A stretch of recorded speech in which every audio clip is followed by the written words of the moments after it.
We are now live. Thank you, Mr. Beal. Welcome, everybody. It is the September 14th, 2020 Town of Sackville Council meeting.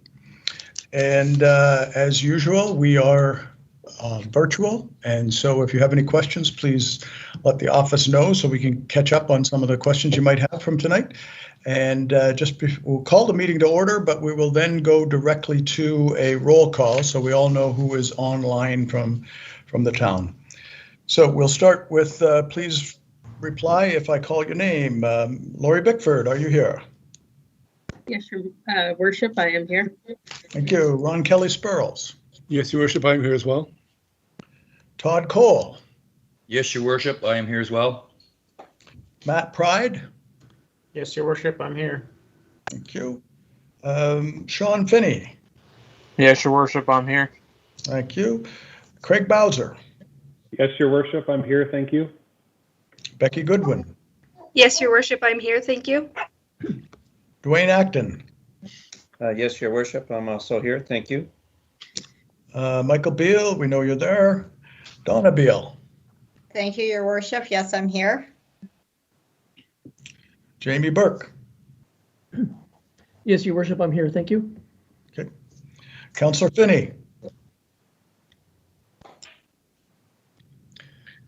Councillor Finney. He came in with me. He must be having difficulty. I don't know if anybody could perhaps check on him to see if he can communicate. We'll come back to him again. I'm here, Your Worship. Oh, I was muted. Councillor Finney, thank you. You're welcome. Councillor Butcher. I am here. Sorry, my dogs were barking. That was me. Councillor Black. Yes, I'm here. Thank you. A surprise appearance by Councillor O'Neill. Glad to be here. Thank you, Your Worship. Excellent. Thanks for making it. Councillor Evans. I am here, and I'm glad to see Councillor O'Neill sitting beside me again. Councillor Michaud. I am here. Thank you, Your Worship. Thank you. Councillor Tower. I am here. Thank you very much, Your Worship. Thank you. Deputy Mayor Aiken. I'm here. Thank you, Your Worship. Thank you. And myself. Have I missed anyone that is not on that list? Okay. So we have done meeting to order and roll call. Is there an approval of the agenda? I'm looking for a motion on the agenda you've had since Thursday. I'll make a motion to approve the agenda. Allison? Councillor Butcher moves acceptance. Is there a seconder? I'll second that, Your Worship. Deputy Mayor. Deputy Mayor seconds. Question? Question. All those in favor? Aye. Aye. Opposed? Motion is carried. Are there any disclosures of interests on the topics tonight? Hearing none, we will move to minutes. Regular council meeting of August 10th, which is on page 3 of your package. You had an opportunity to read it. Any comments or a motion? I move that we adopt those minutes as circulated. Thank you, Councillor Evans. That moves adoption of August 10th. Is there a seconder? I'll second that, Your Worship. Councillor Tower. Councillor Tower, thank you. Question? Question. All those in favor? Aye. Aye. Opposed? That motion is carried. Special meeting of September 8th on page 12 in your package.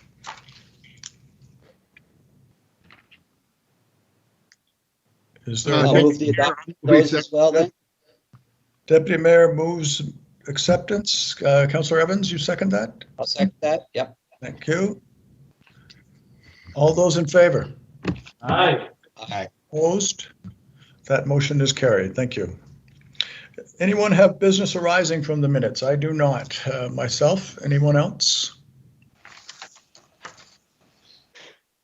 Okay, hearing none. So we move already to item number 7. Somebody wants to get home to watch the election, I think. Southeast Services. Deputy Mayor Aiken, you attended the meeting of the Southeast Regional Service Commission. Do you mind to make any comments? Yes, Your Worship. The meeting was held on August 25th, and it was the primary topic was the financial side of things because we adopted the budget. As of June and July, there were surpluses across the board in the 2020 budget, and there's an application for financing put into the New Brunswick Municipal Finance Corporation for $3.3 million.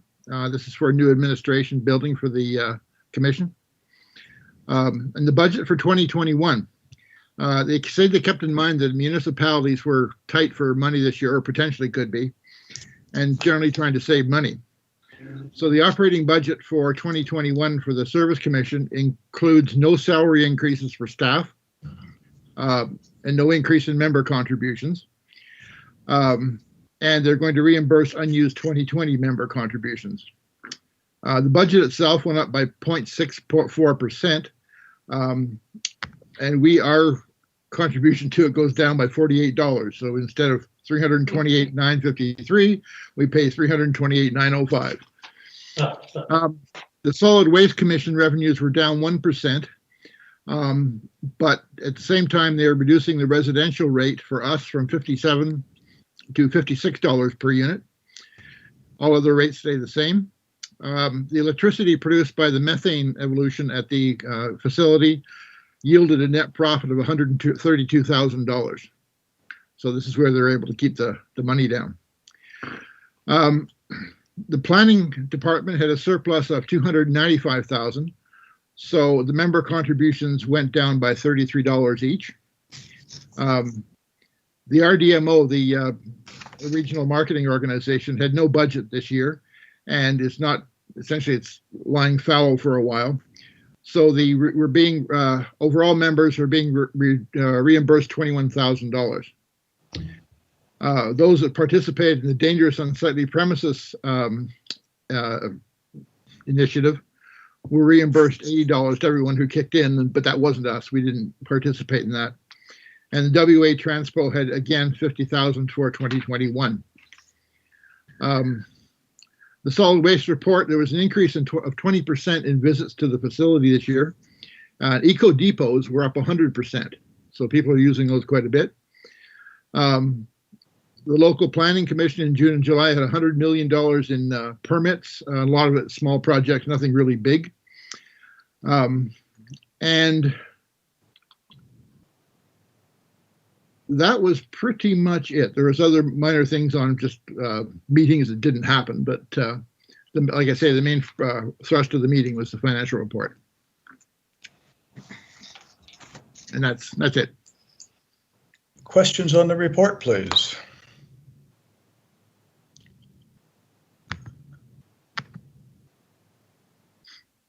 I'm not seeing any. Just a question I would have, Deputy Mayor Aiken.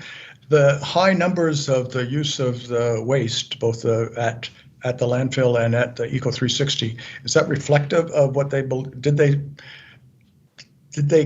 estimate that this was because of the pandemic that people were taking stuff, or what is was there a rationale provided on that? No, there was no rationale. It just reported the numbers. Okay.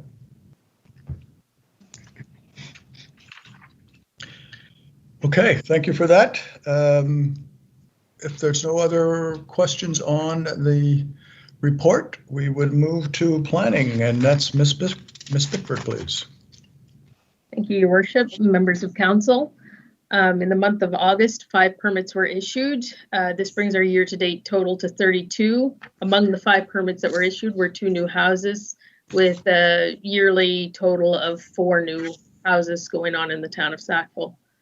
Compared to our total construction value was $1.5 million year-to-date, and compared to this time last year, we had 47 permits with a total construction value of 5.1%. Again, a lot more smaller projects this year than what we've seen in the past. We did have virtual meetings for the Southeast PRAC. Again, there was no applications put forward that from the town of Sackville that needed their approval or recommendation at this time. And staff have also been dealing with a number of requests that have been coming in. There's a significant amount of people that are talking about projects for next year and getting lined up as well for that, which is always good to see some early planning going on for projects. The other item that was heavily worked on this month would be the proposed text amendments to the municipal plan. As I discussed at the discussion meeting last week, there is a proposal to amend the municipal plan and zoning bylaw.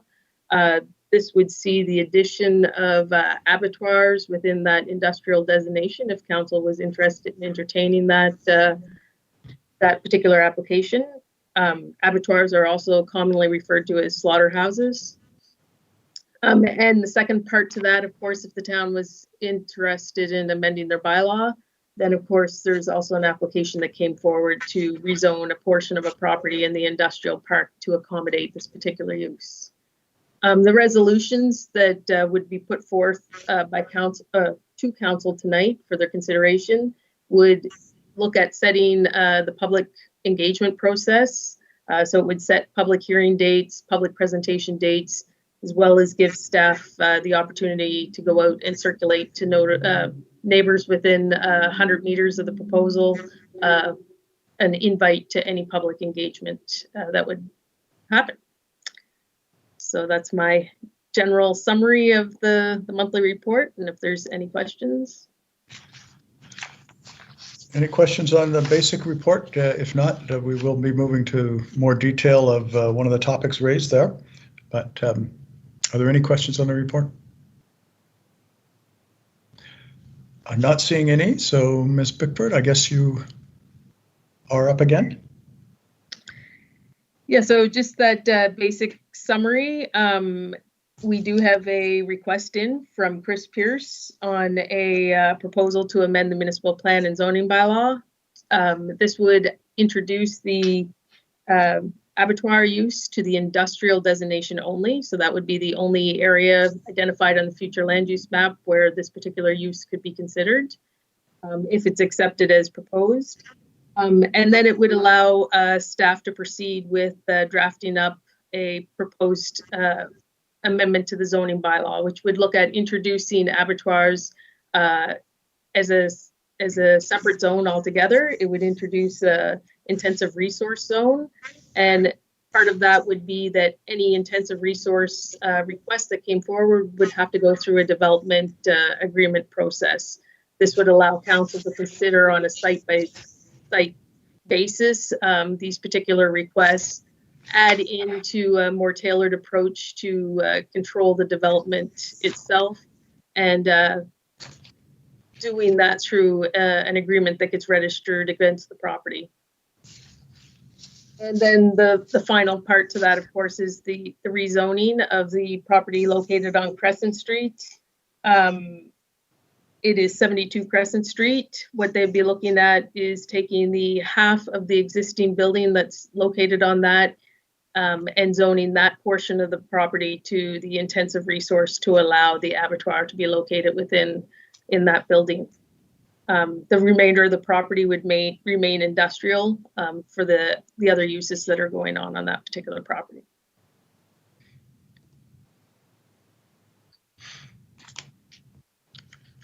Okay, so we have a discussion to have and questions for Ms. Bickford on the, there will be two different resolutions, one dealing with a text amendment, which would,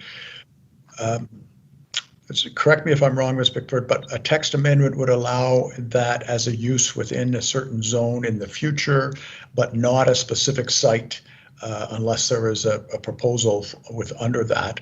And then the second resolution is a specific site if they choose to approve the text. Is that correct? Yeah. Sorry, I should have explained that a little bit better. I kind of left that part out. But essentially, the first resolution is necessary first to see if council is interested in actually considering amending the bylaw to allow this use. At current time, the bylaw defines it, but it doesn't specify any particular area within the town that it can occur. So that first motion, if it's successful, then you could entertain the second motion for the rezoning. Of course, if the first one to amend the bylaw is not entertained, then of course there would be no need to proceed with the second. Okay. Thank you. So floor is open for questions or discussion. If there, Councillor Evans, are you asking? I'm just wondering, are we going to have a discussion before we have a motion, or are we going to have a motion and then debate it? Well, I guess we should move to motion if nobody has any questions on the substance of the ideas now. Then I would suggest we have put a motion on the table to have a council discussion. So if you're at that stage, it would be welcome to introduce that first motion. Who's? Am I doing that, Your Worship? Deputy Mayor? Deputy Mayor Aiken, are you doing this? One Okay. second. Sorry. Can I just say one thing? Sorry, guys, if I may. Yes. Councillor Black. Lori, I just wanted to know, in your opinion, if there's anywhere else in town other than the industrial zone where this new intensive use zone could be located. I didn't know if this would fit in with the motion that would be on the table as discussion, or if this was a question that I could ask beforehand, but I figured it didn't really fit in. So is there any place in Sackville that might, that in your opinion, that this might work differently than in the industrial park? Certainly the reason why the industrial park was identified is within the municipal plan. We have a number of designations that are already created within the town, and each one has its own specific purpose. Looking at the particular items in this particular use, this seemed to be the best fit for that location. Generally speaking, abattoirs are considered a more intensive land use activity that happens. You usually want some level of separation from residential areas. And then the other important thing that tends to come along with a use like this is water consumption and access to services. So by leading with those types of activities and knowing that the industrial designation tends to be that area of the town where we would direct a more heavier or intensive land use activity, that's why the industrial park was looked at as the most appropriate location for this at this time. Not to say in the future that the town couldn't look at expanding that, but at this point in time, I would suggest that this is the most appropriate place to achieve those objectives. Okay, thank you. Councillor Evans? You're on mute, Councillor Evans. My colleagues wish that was the case more often.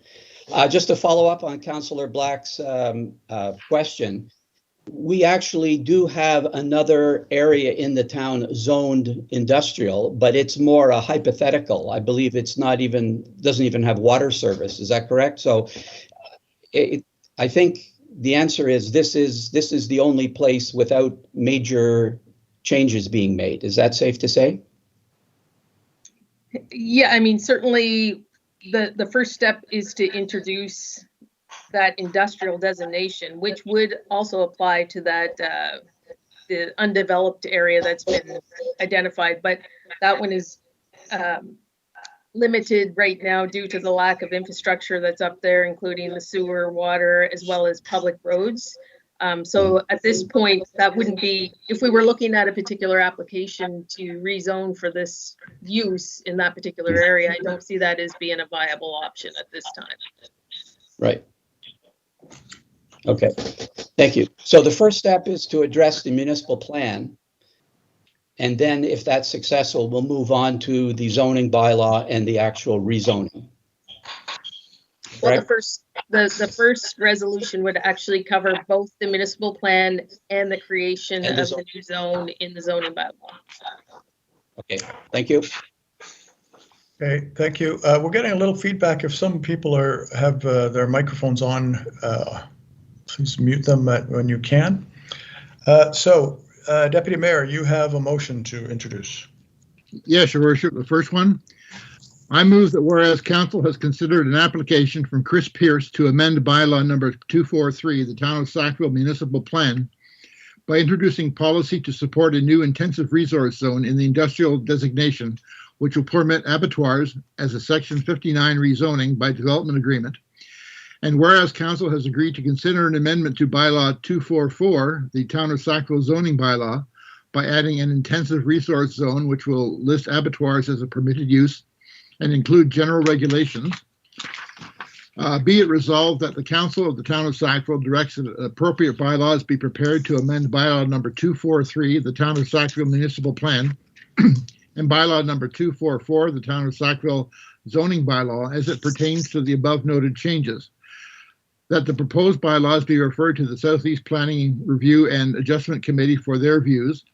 That the notice of intention requirements of the Community Planning Act be fulfilled with respect to the proposed amendments, and sets the council meeting on October 5th, 2020 at 7 p.m., a virtual live stream meeting as the date, time, and place for a public presentation of council's intent to amend the municipal plan bylaw, and sets the regular council meeting of November 9th, 2020, a virtual live stream meeting at 7 p.m. as the date, time, and place for the public hearing of consideration of objections to the proposed bylaws. So moved. Moved by Deputy Mayor Aiken. So seconder. Councillor Michaud, I'll second that. Thank you, Councillor Michaud. Open for discussion.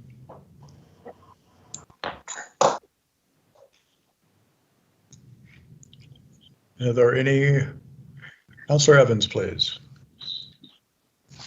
I'm going to repeat what I said last week, essentially, but we're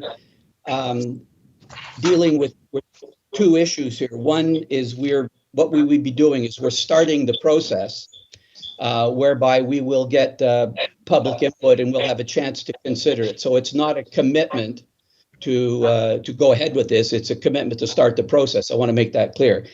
And then if we allow it to happen, if we make these changes, any development will be subject to a development agreement. And that agreement will only be signed if it's acceptable to us. And so I like that kind of flexibility, because there have been a number of questions raised. And let's just say, for example, one of the questions about smell. Well, one of the conditions of the development agreement will be that the developer will have to make sure that the smell is at an acceptable level, or else we won't approve it. So I'm in favor of starting this process, because we are going to be able to negotiate a development agreement that is satisfactory to us. And if we can't do that, then it won't happen, regardless of what the zoning bylaw and municipal plans say. Thank you, Councillor Evans. Councillor Black, please. Thank you. I agree with what Councillor Evans said. I think that it's important for us to start the process so that we can hear from the public and from Mr. Pierce himself. Just to flatly say no or outright say yes would just be neglectful. But I have a question about the process. We're talking about having a public present or open to the public or public presentation or questions at both of our meetings, the special council meeting and then the regular council meeting virtually.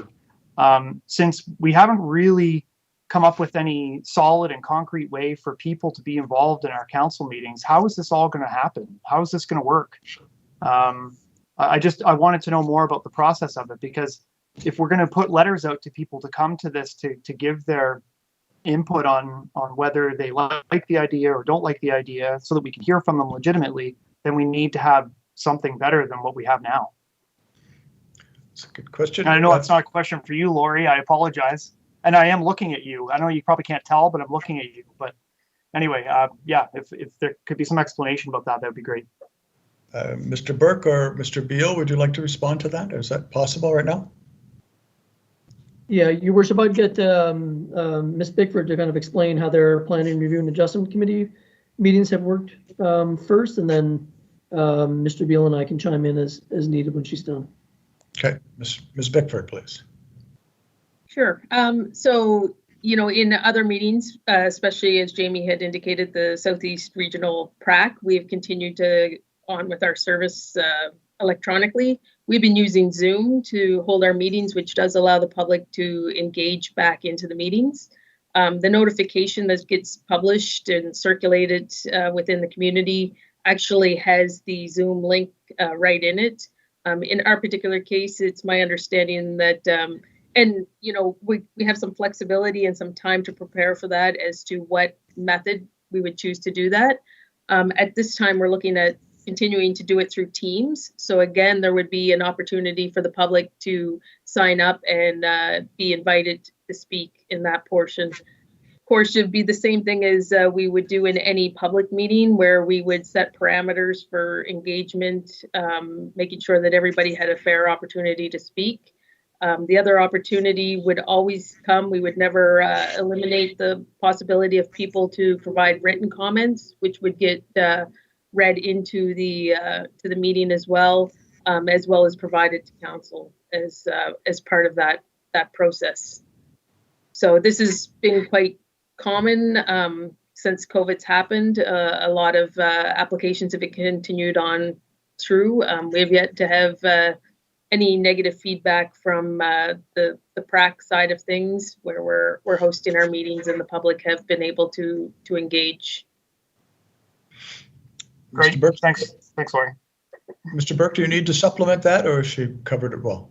Well, just only, Your Worship, to say that, you know, we've certainly identified as council that our question period is currently missing from our meeting. And, you know, despite, you know, kind of encouraging residents to send questions as you've done at the start of the meeting, the questions have been few and far between since we started kind of this virtual these virtual meeting sessions. So we are looking at kind of opening Microsoft Teams more full blown, I guess one would say, and treat it much like the council chambers, where we would treat this as a virtual room.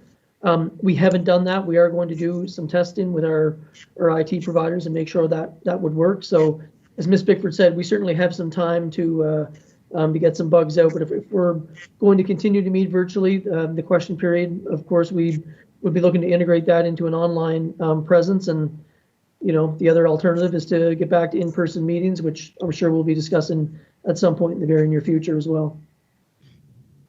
Thank you. Thanks, JP. I appreciate that. Okay, Councillor Finney.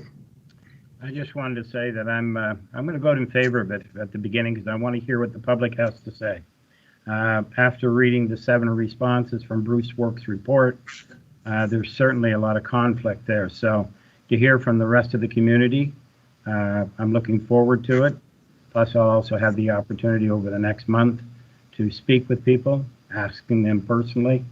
And I might even have a chance to run over to Boudreaux's and see exactly how they take care of things over there, smell, waste, etc. So I'm looking forward to seeing exactly just how this suggestion moves along. So thank you. Thank you, Councillor Finney.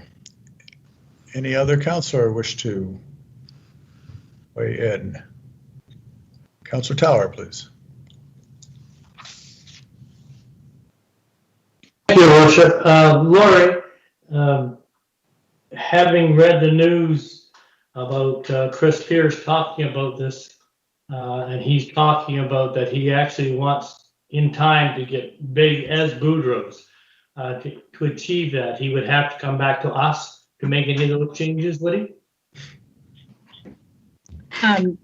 Certainly is part of the process, and this is where a development agreement comes into play. A development agreement is going to require him to put up front what he's proposing to do, and it'll be those terms and conditions that are agreed upon.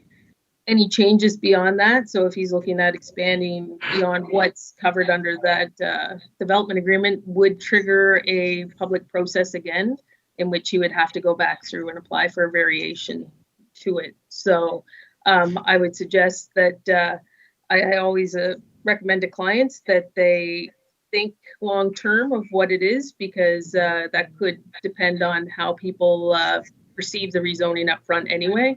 And it's best to ask going in with your full intentions of what you're planning to do, rather than start the process, get a development agreement in place, and then council, of course, not wanting to amend that agreement afterwards, which would specifically be within your right if an amendment was proposed to the agreement that got registered.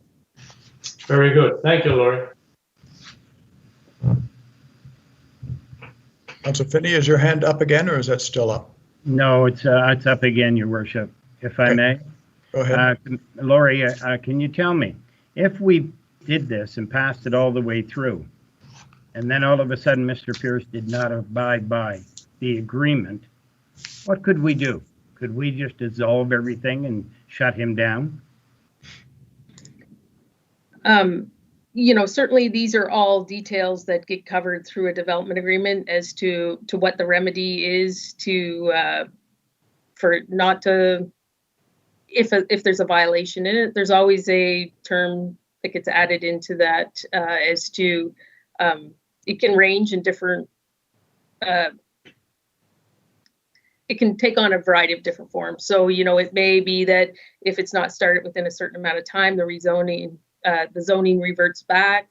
It could be that if there's a violation of any particular subject, then council reserves the right to revoke the rezoning.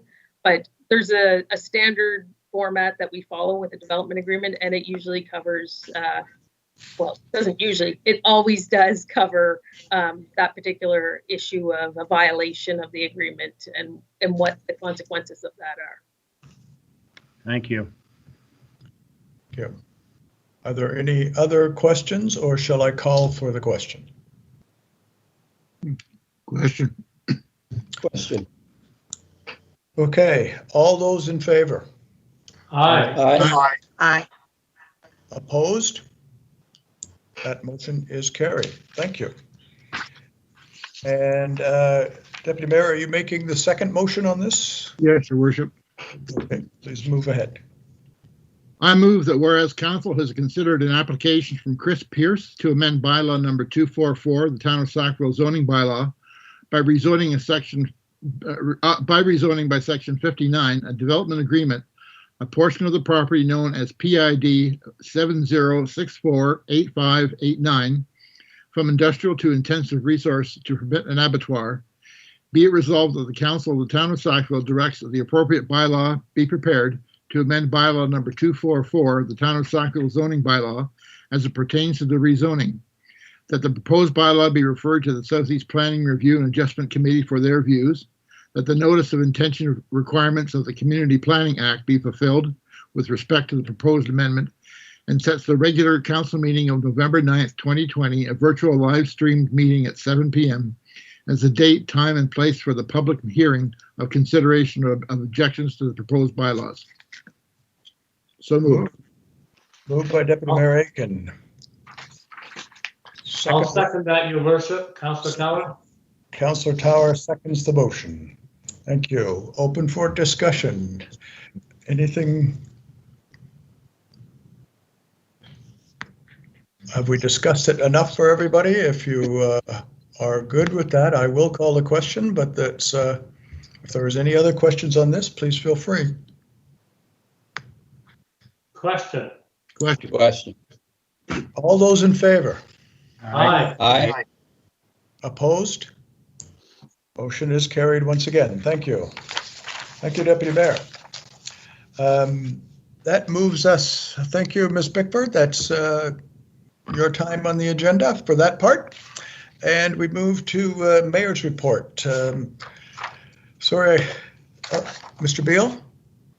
Yeah, sorry to interrupt, Your Worship. Could we get Councillor Evans to turn his video off and then back on?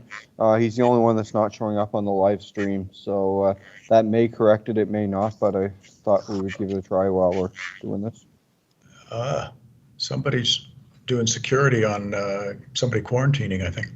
And that did work. Thank you, Councillor Evans. Sorry to interrupt. Thank you, Mr. Beal. You're a director as well. I like that. Mayor's report. Once again, all types of media, regional, provincial, and even national. CBC Radio Moncton, I participated in a mayor's panel on election issues along with Mayor Moncton and Miramichi. Globe and Mail, we made the front page, Sackville and Mount Allison University questions about how students were returning and under what types of terms and conditions. Multiple times in the Times and Transcript, health commentary co-authored by myself and Marianne Bell, the mayor of Perth Andover, was published on August 31st. We got some questions about 506, exit 506. For some reason, and I'm not exactly clear. I think they were wondering whether the last meeting which proposed that we approved paving in that area, as to whether that was an incentive for earlier development of that area. That was the original question of that. Also, Times Transcript wrote about the health survey that the Hospital Steering Committee put together. I'll talk about that again in a bit. Global TV interviewed on hospital issues and health concerns. CTV News came up wanting to do another border update. And one thing that we also did, as noted, was that the Hospital Steering Committee's communications group posted some updates on some of the stuff that was here, and you may have seen that on our town website. They make the choices of what and when to put that on, which is an interesting experience in communications itself. And what we had done was create an online Google survey for all candidates that we could find online. Believe it or not, there were quite a few candidates that had no email contacts, and we asked some of the parties to provide them with the information, and many of the independent candidates did not have emails, and we were unable to get a hold of them. That all said, that candidate survey was wrapped up on late on Friday, and we tried to figure out what they meant. What's very interesting is we're still looking at it, because some of the leaders committed their whole party to what they replied with, and others, it wasn't clear. So we're looking at what the actual survey amount is when you consider that kind of coverage. However, of the 37 people that did directly reply, every single one of them agreed with the yes questions on the yes side of the questions, which is all about what we've been talking about as rural mayors and in this town, about a new health approach, a new process to it, fairness in health services, and how hospitals are done. So more of that will come out. I did send, why I'm dealing with it under the media is that I did send everybody a note late last night, all of the information, media contacts that I had, at least, that we had come to that conclusion.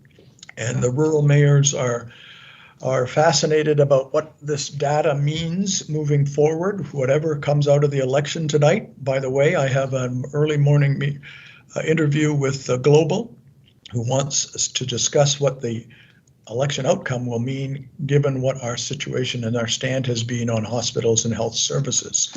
So we believe we have some pretty solid data that helps make our case for the type of process we would expect from whoever wins tonight.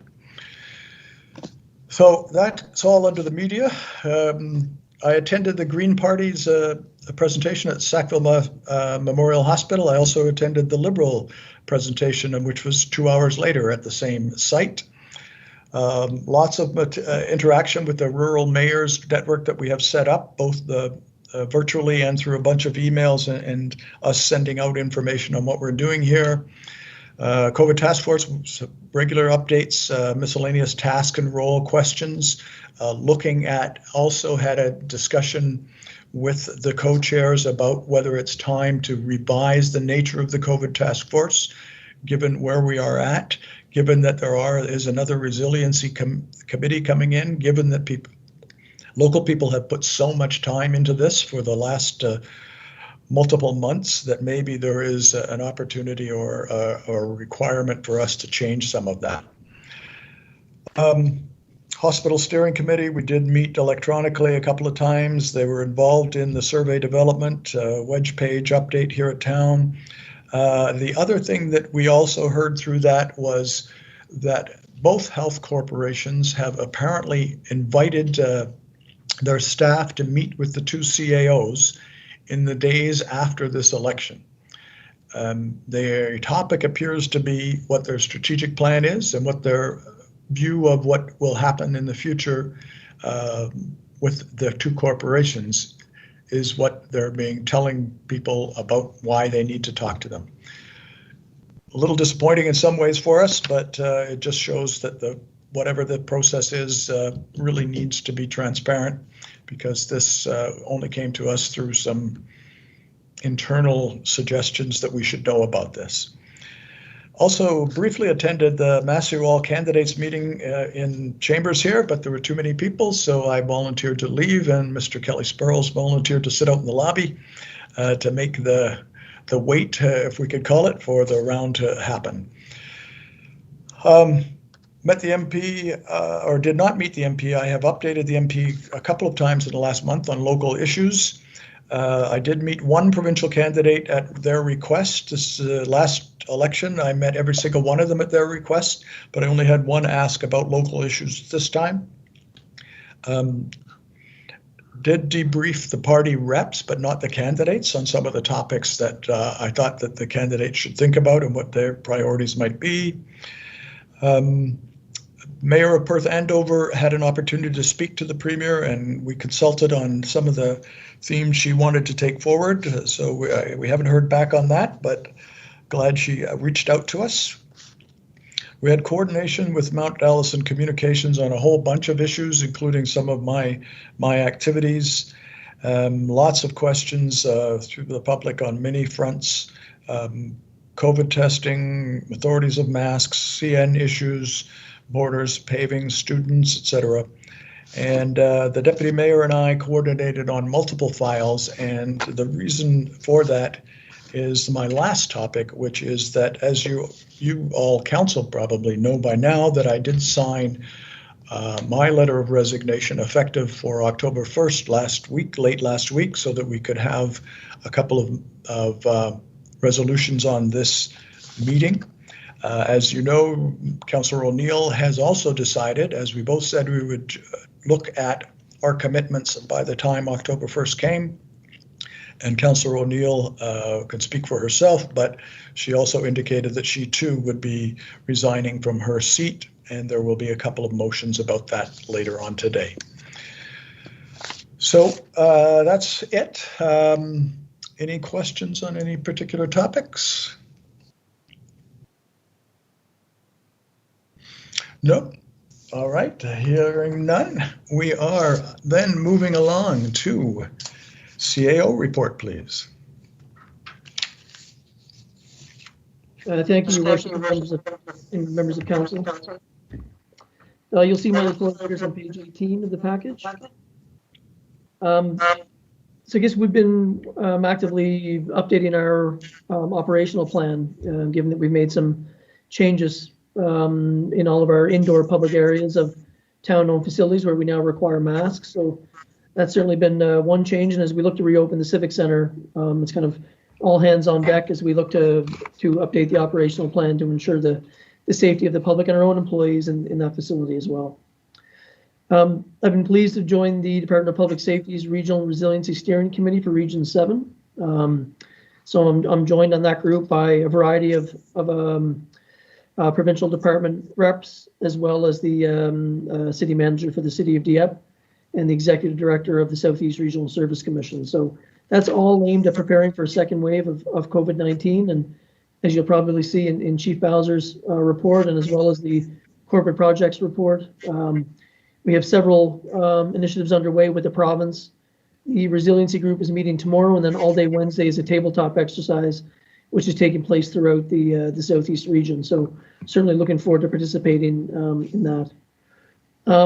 I'm sure everyone's noticed the town is buzzing once again. It's really a game changer to go downtown over the last few days compared to some of the weeks previous. So we certainly welcome back all of the Mount Allison students, in addition to our public school students as well, who are now going back to school under very unusual times. So we wish them all a safe and happy school year.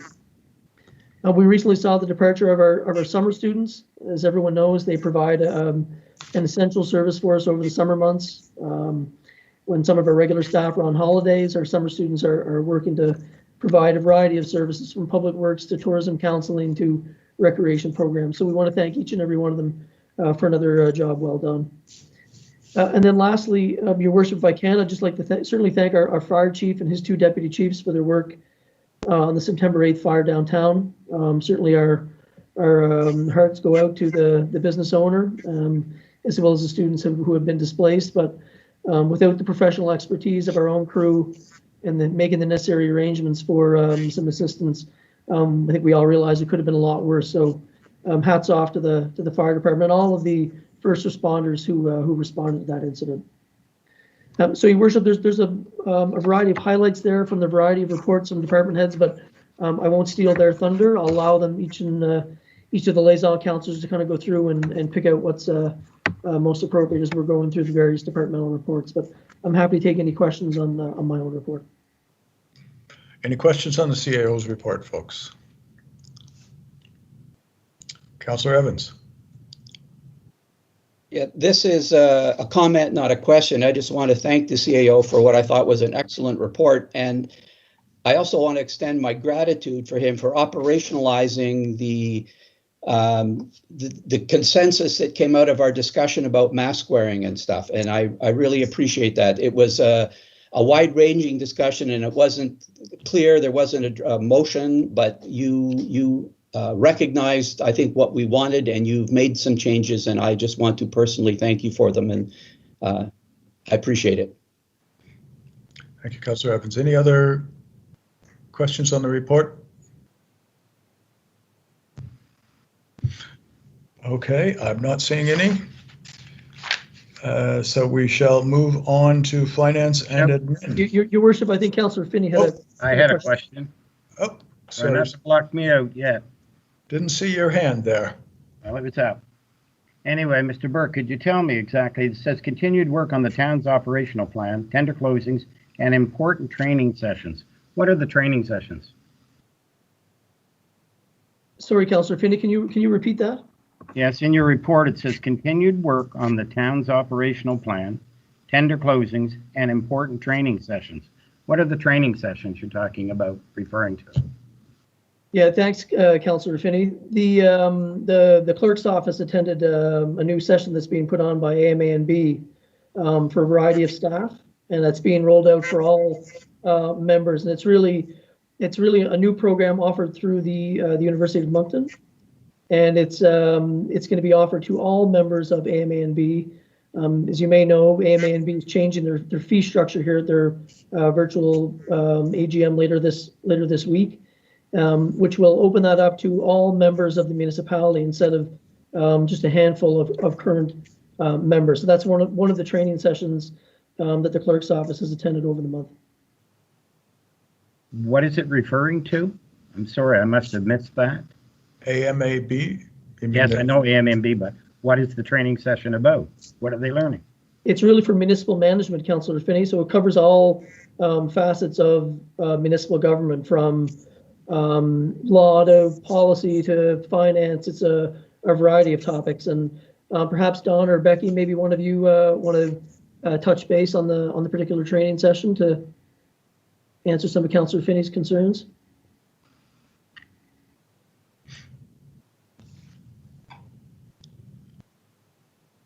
We lost both of them. Don or Becky? Thank you, Mr. Burke. Councillor Finney, thank you for your questions. So the Assistant Clerk, Becky Goodwin, and myself attended the information session with other members of AMA&B. This training course will take place over the next 2 years. There are 3 blocks, 7 different modules in each block, everything from tendering, local governance, finance, recreation. It is set up to assist all management of municipalities across New Brunswick with information and tools to perform their jobs in this day and age. Thank you. Thank you. Councillor Finney, is there any more? No, that's fine, Your Worship. Okay, No. thank you. Are there any other questions? Okay, not seeing any, so we now will move to finance and admin. Deputy Mayor Aiken, is that you? Yes, Your Worship, it is. I'll do the bills and payroll first. I move the council accept the bills and payroll for the month of August 2020 as follows. General government, $190,157.87. General capital, $16,921.22. Utility government, $43,404.56. Utility capital, $17,913.09. And salaries, $237,184.44. So moved. Moved by Deputy Mayor Aiken, I'll second that, Your Worship. Councillor Tower? seconded by Councillor Tower. Question? Question? All those in favor? Aye. Aye. Opposed? Motion is carried. Report? Yes, Your Worship. Again, I apologize for not looking directly at the camera. I have another screen here with the report on it. The financial statements are included to the end of August 2020 and continue to be on track as noted in the report. The 2021 budget process is set to begin later this month.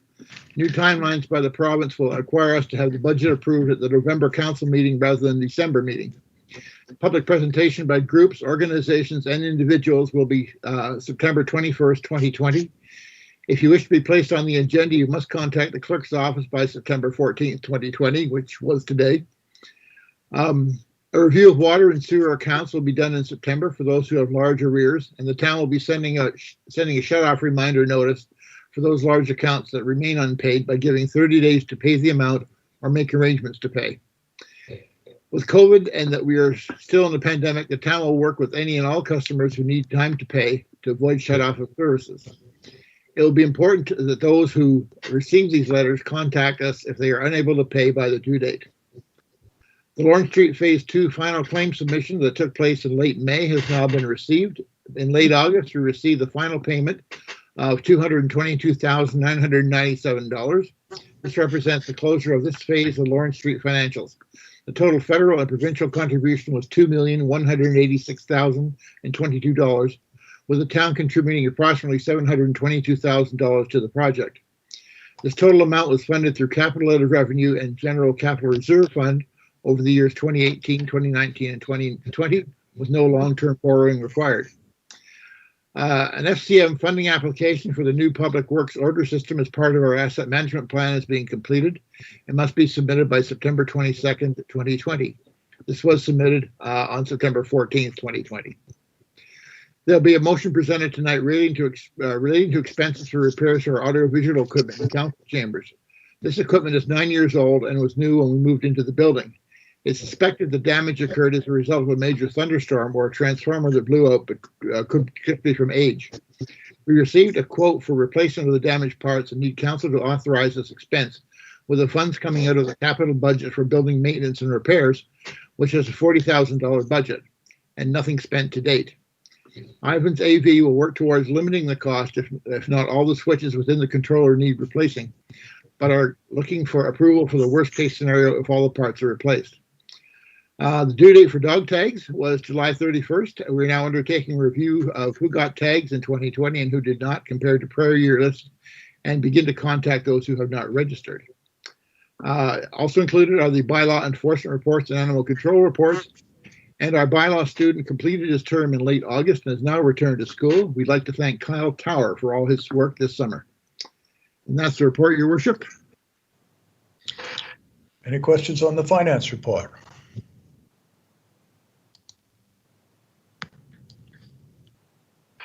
Councillor Evans.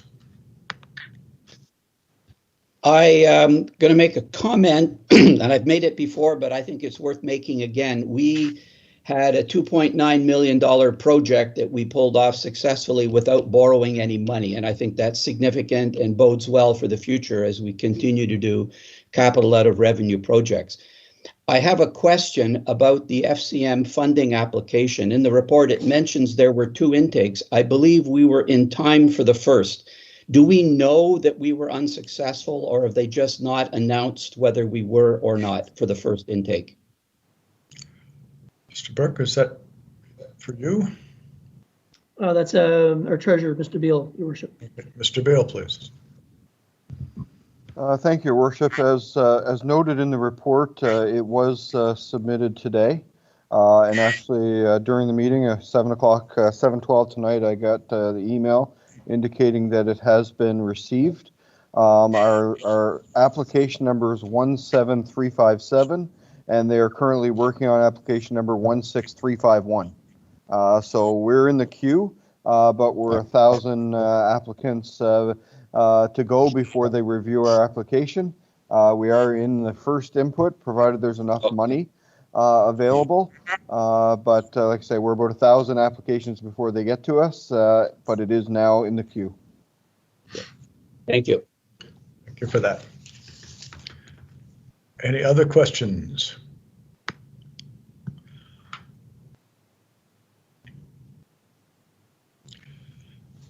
Hearing none, I think you have a motion.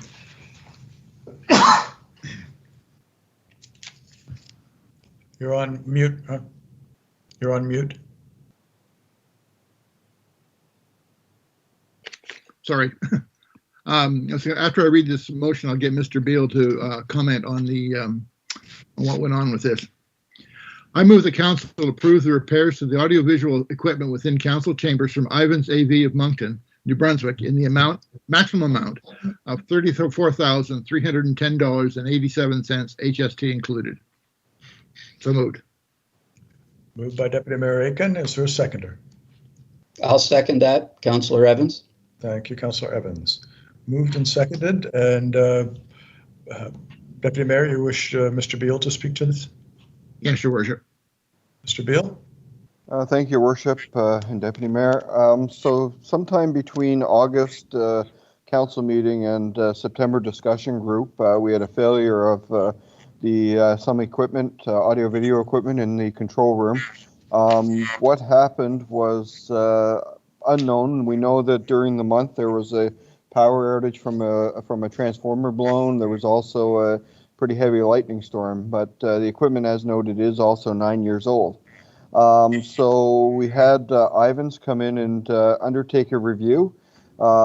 Basically what has gone, which is the Crestron control system, that is basically the computer that controls everything. And what has also failed is the digital media switcher. So the switcher is what controls all the cameras, all the TVs, all the microphones. So it turns them on and off when a button is pushed. The Crestron is what tells the switcher which buttons to push on and off. So within the switcher, there are also a number of cards. Each card controls one device. You would know we've talked about, I guess, cards through the SCADA system in the past. So they're control cards within each of them. So Dwayne's SCADA system at the treatment plant and things has had cards replaced. So what we found, and of course the technology is 9 years old, but in purchasing a new switcher, the 9-year-old cards are interchangeable. So they have been all tested as much as they can test them without a properly working switcher. All of them have power going to them. All of them have signal being accepted. So we think that all the cards in them can be changed over without any issue. The cards within them, the switcher is cheap. The cards inside of them are about $40,000. So what we've done is we've allowed the replacement of the Crestron and the switcher and a $6,000 allowance for a few cards if some of them fail. So if all goes well, we could be in the $27,000 range rather than the $34,000 range.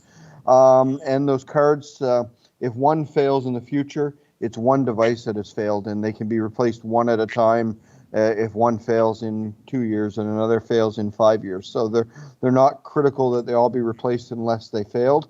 But the switcher is what has failed. The power supply is gone in it, as well as controller in it that tells each switch to go. So again, at some point between August and September's meeting, this happened. It is 9-year-old equipment, and I guess I did say the statement the other day is because the Crestron is like a computer system.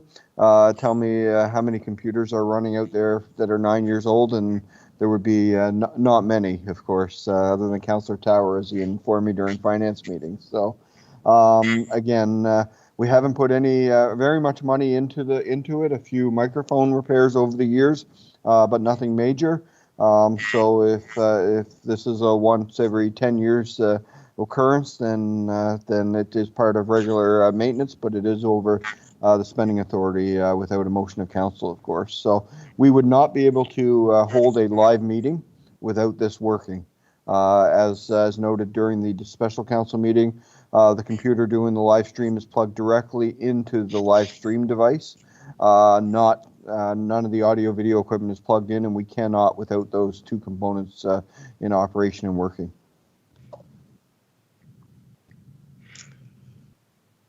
Any questions for Mr. Beal? Councilor Michaud. Thank you, Worship. I know Mr. Beal answered some questions for me via email when he sent out the information initially. I guess when you mentioned that the tech is 9 years old and we're looking at this expenditure, is this tech or the technology that we have currently something that's going to suffice for the next 9 or 10 years? Or if we're looking at this type of expenditure, should we be looking to see if this technology needs kind of a reboot overall to what might be required over the next 10 years? Also, in regards to the urgency around this, where we're not meeting currently in council chambers and there doesn't seem to be an interest to go back to that, I'm just kind of wondering, how urgent this is right at this point in time, and can we dig into this further?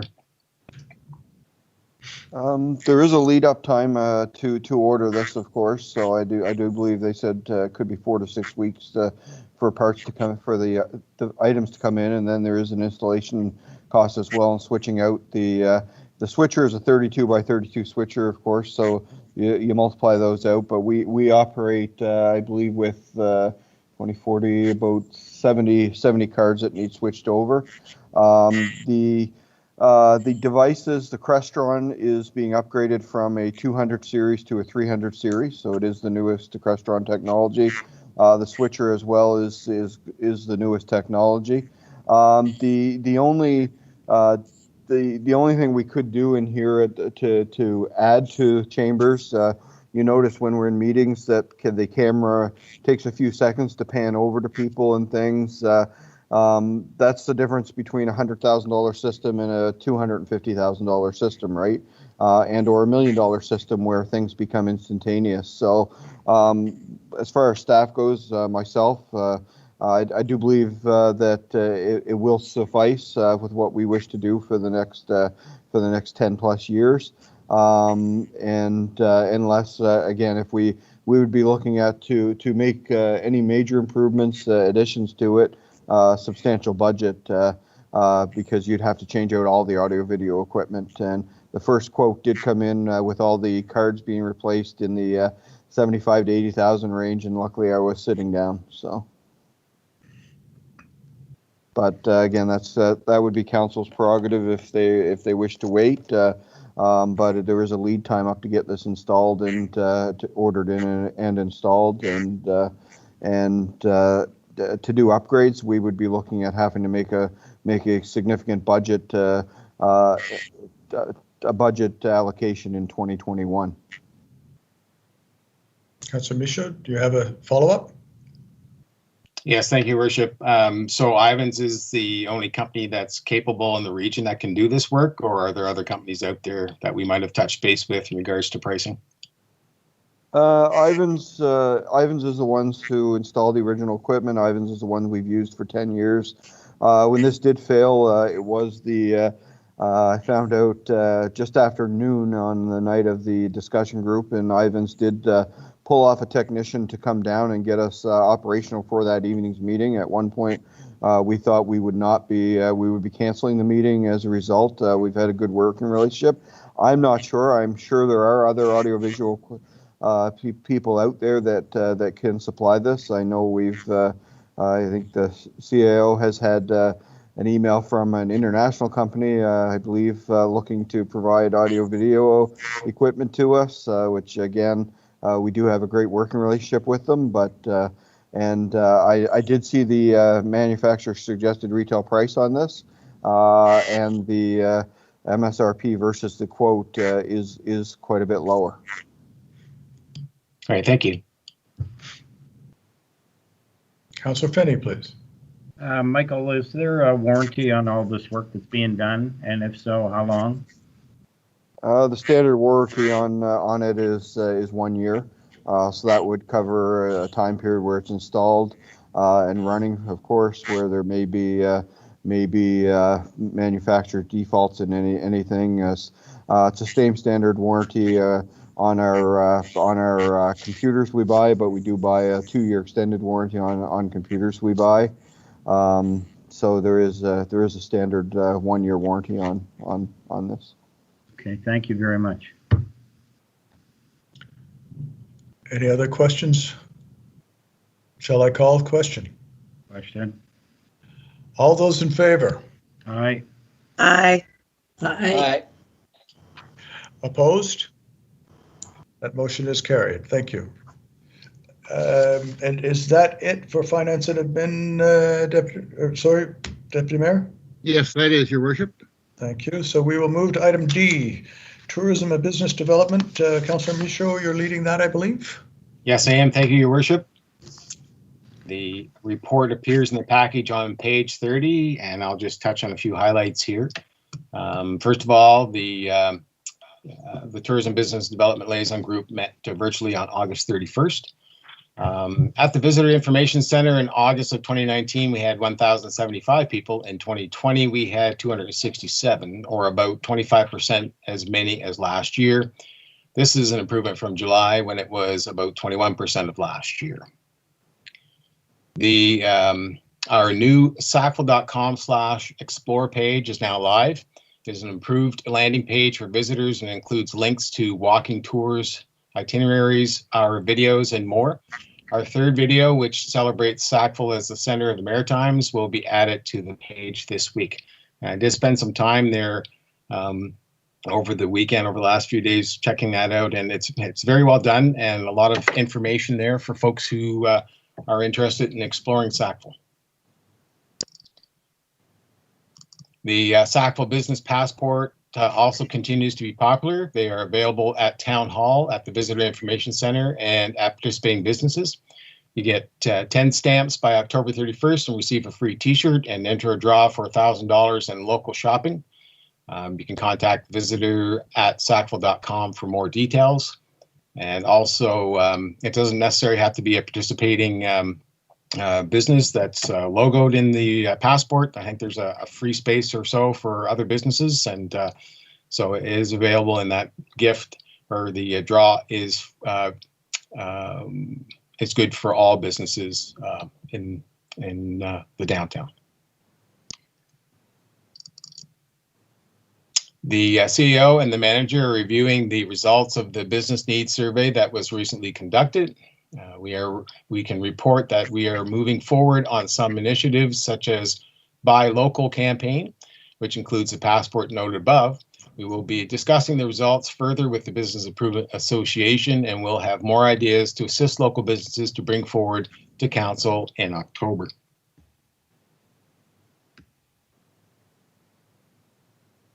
The manager met with Destination Southeast Cultural Coast and their marketing committee in August, and we are exploring ways that itineraries can be created for region and shared with our partners.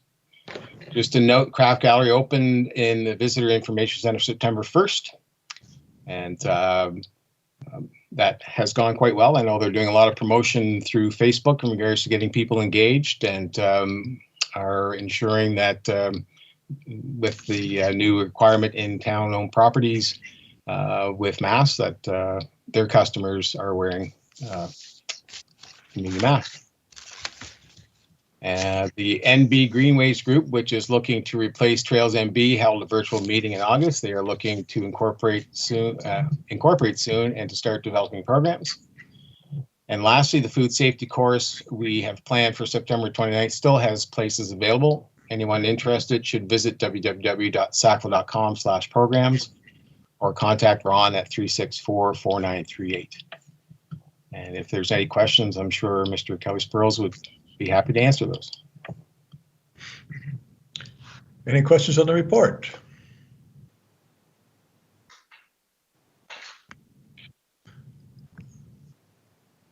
Lots going on and no questions. Good report. So I believe you have a motion, Councillor Michaud. Councillor Tower will be doing that. Okay, thank you. Thank you, Your Worship. Thank you, Councillor. I will make the motion, and after getting a second, I'll ask Ron Kelly-Spurls to give a more in-depth information on it. I move that council authorize the mayor and clerk to sign and seal 2 gift agreements with the Tantamar Heritage Trust. I'll second that motion.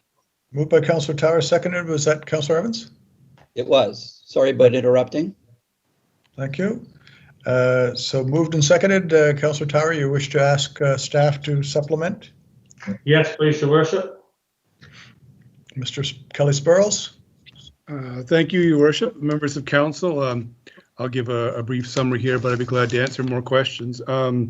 Basically, we've been in discussion with the Heritage Trust to gift them 2 sets of items.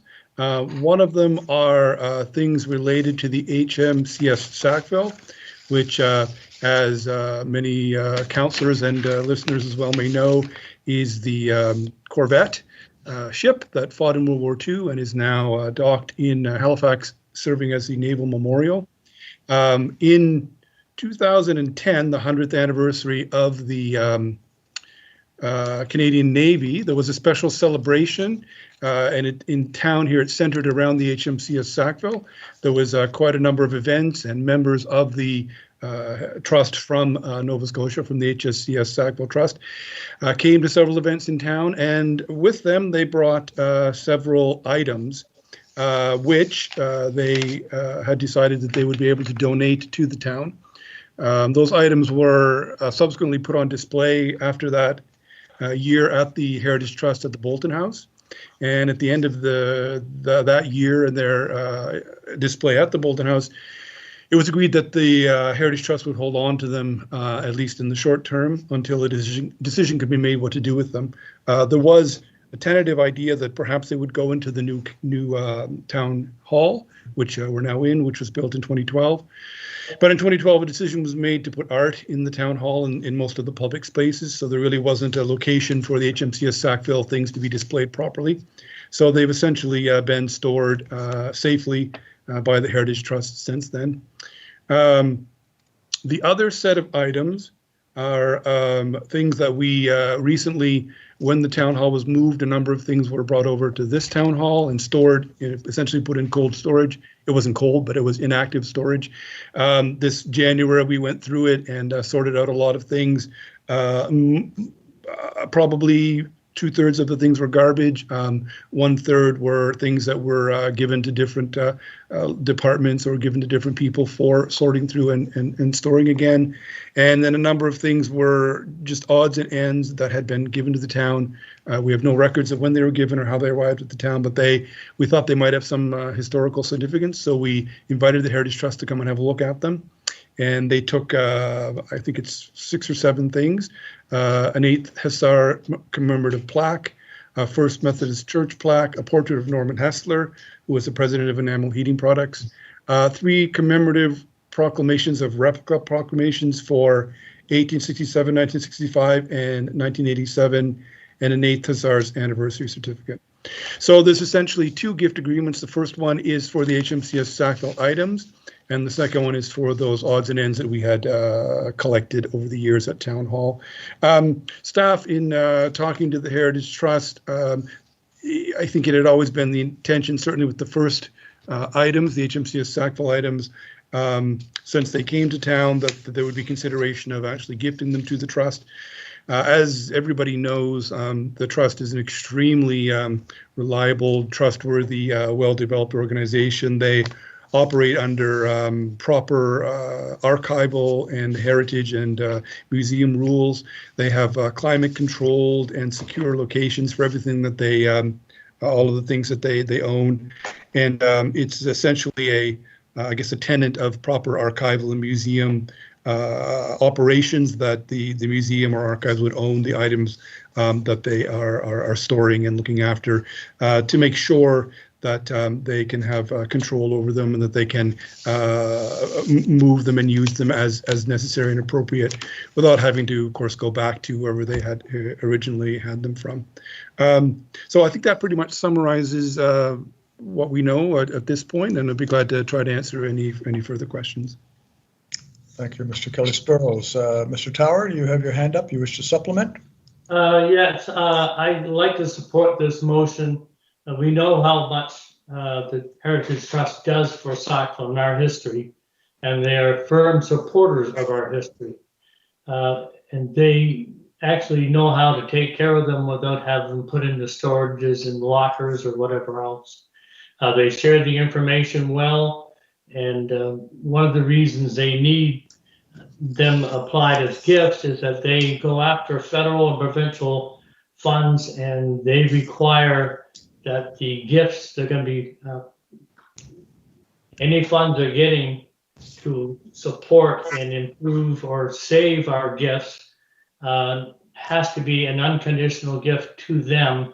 It can't be our property and them handling it. It has to be their property, which is our history. And we know over the last, 10, 15 years that we haven't done a very good job of displaying or protecting them. So I think that going to the Heritage Trust is the right place to go.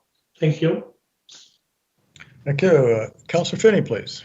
Ron, once we give it gifted to the Heritage Trust, it no longer belongs to the town of Sackville? No, that's correct. Councillor Finney would then belong to the Tantamar Heritage Trust. And can I also ask, if you're allowed to divulge, where are their vaults that they keep them in, cold storage vaults? Where are they? I didn't even know they had such a thing. Yeah, I was sort of making a joke about our stuff being in cold storage here, but it was just in a closet, essentially a heated closet. But they don't have literally cold storage either, but they do have climate controlled storage.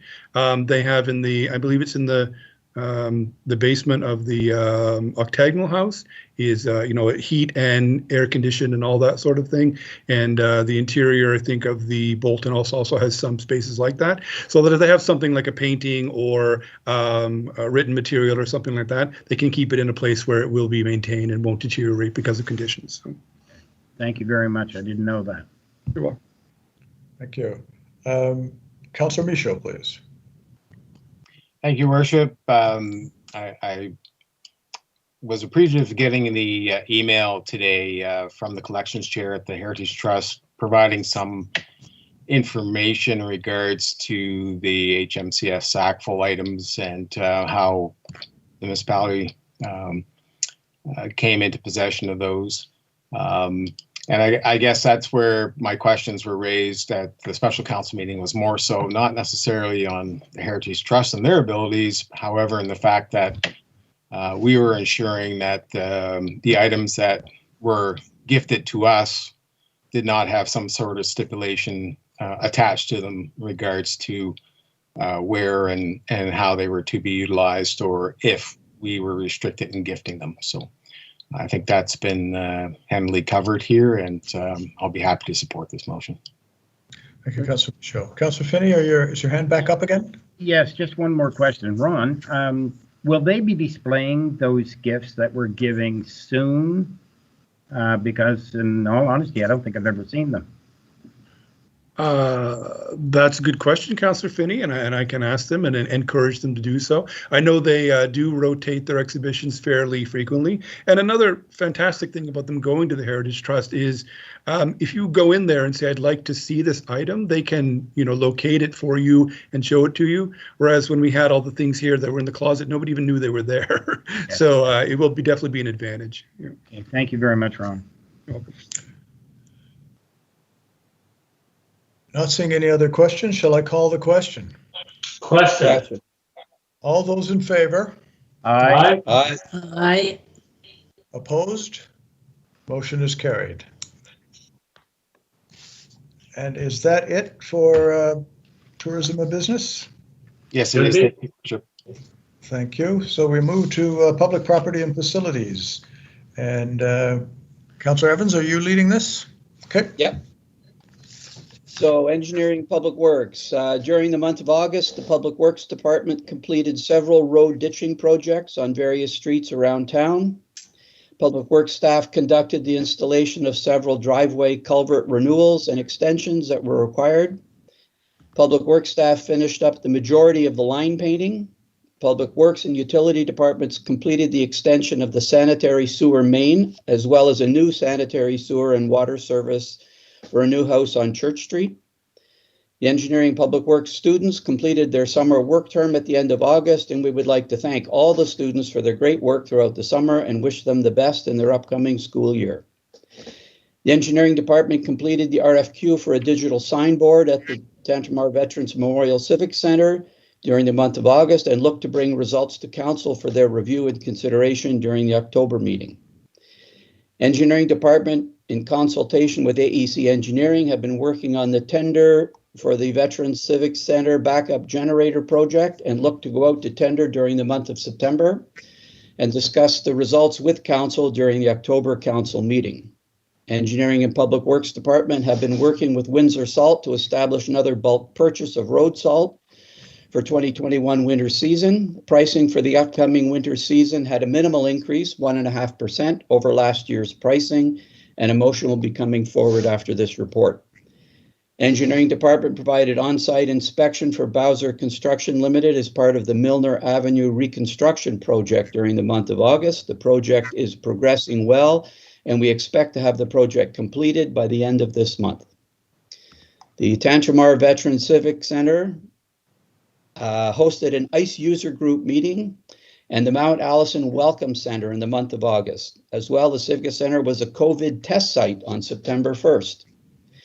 The Civic Center hosted the Legionnaire banner unveiling, and due to COVID, the event was run differently this year, with each family coming in one door, having 10 minutes to come into the lounge, view the family banner, take pictures, and then exit out the side door.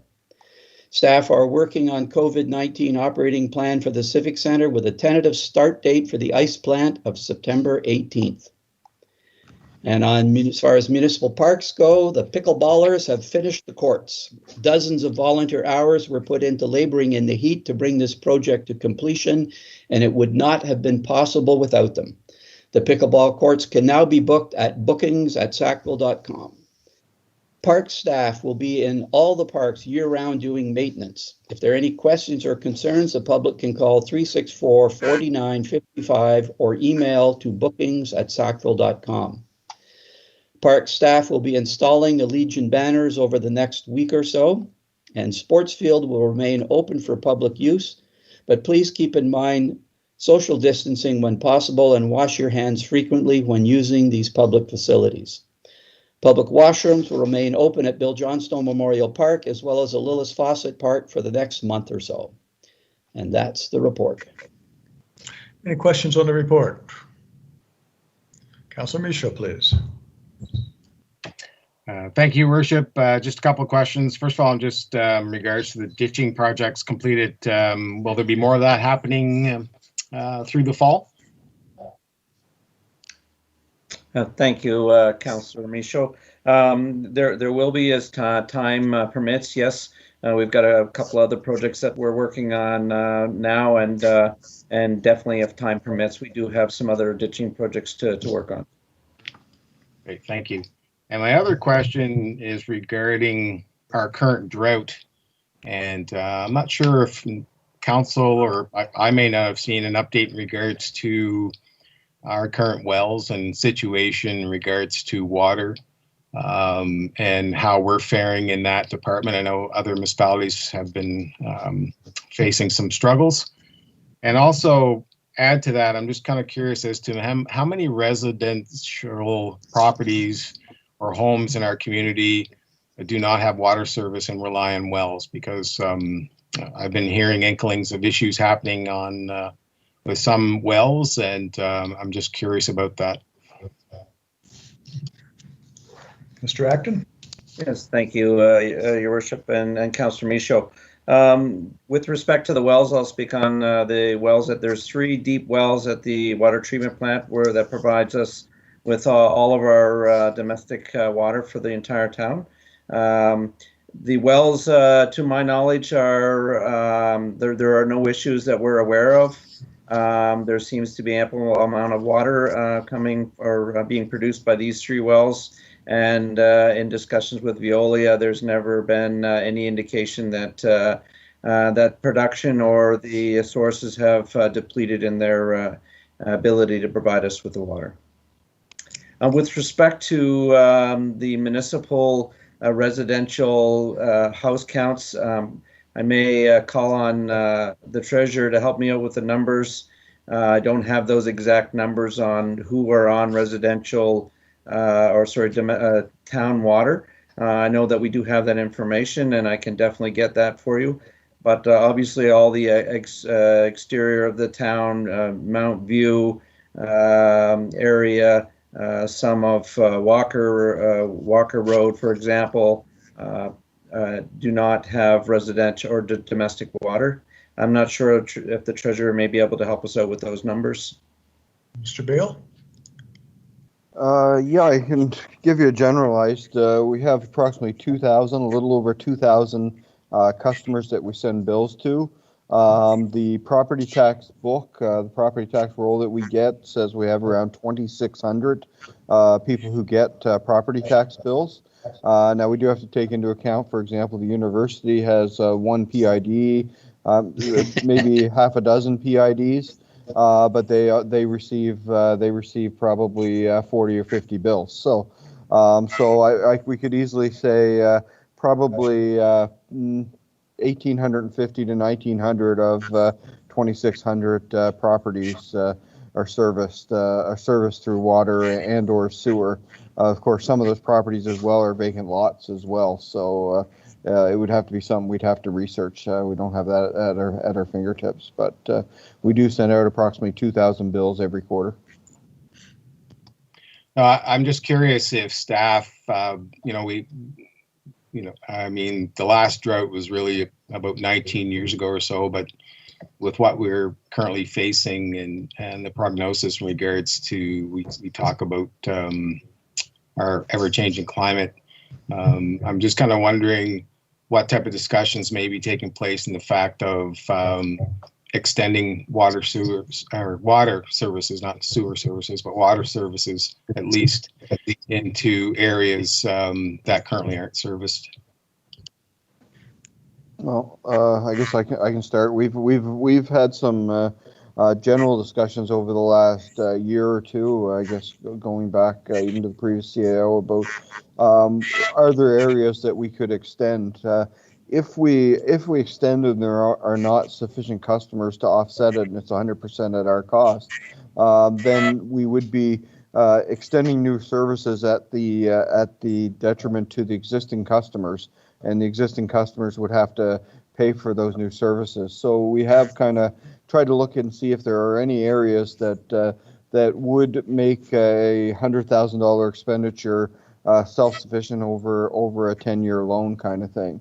And because the areas that are not serviced are very spread out, that there are not any areas that give that benefit. Now, if there are in the future infrastructure funds, provincial funding to help offset some of that cost, then absolutely there would be areas. But if we spend $200,000, $300,000, $400,000 on unserviced areas right now, then that would be 200,000, 300,000 that we don't put into existing customers who have pipes that some of them, correct me, Mr. Acton, if some of the pipes in the range of 50, 70, 80, even into 100-year-old pipes.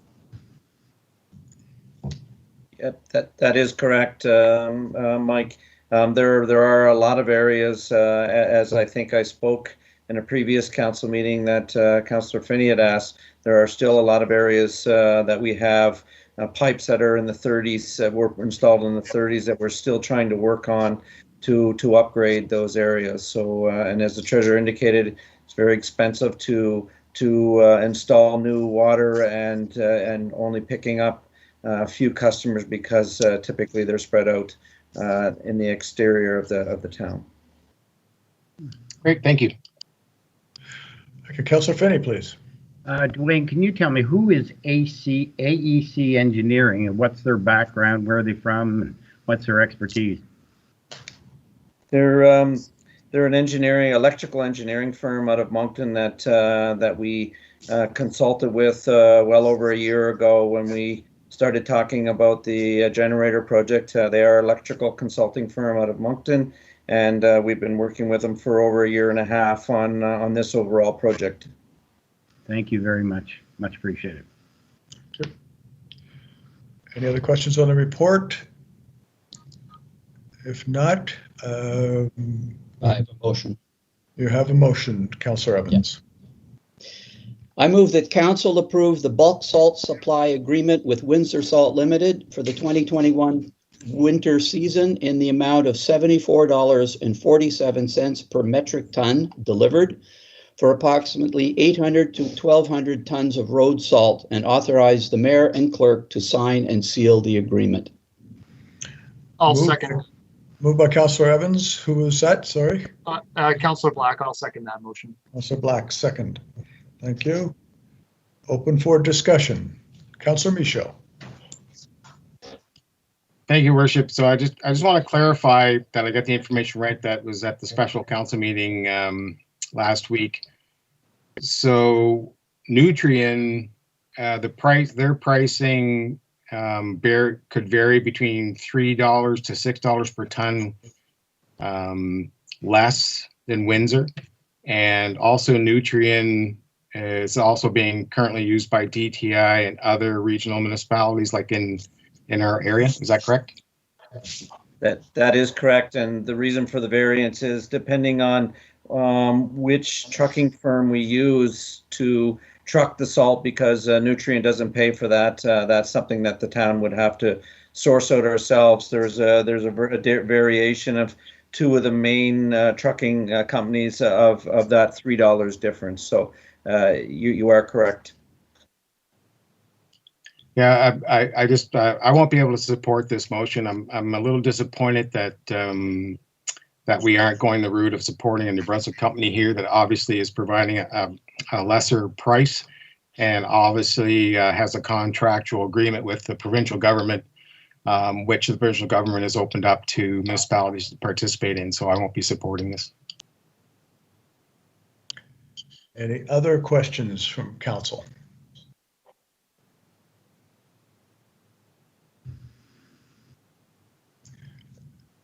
Hearing none, shall I call the question? Question. All those in favor? Aye. Aye. Aye. Opposed? Nay. Can we get that clear? That was Councillor Michaud and Councillor Finney. Did I hear a third? Your Worship. Yes, Your Worship. The 2 nays from Councillor Finney and from Councillor Michaud, and the motion is carried. Thank you.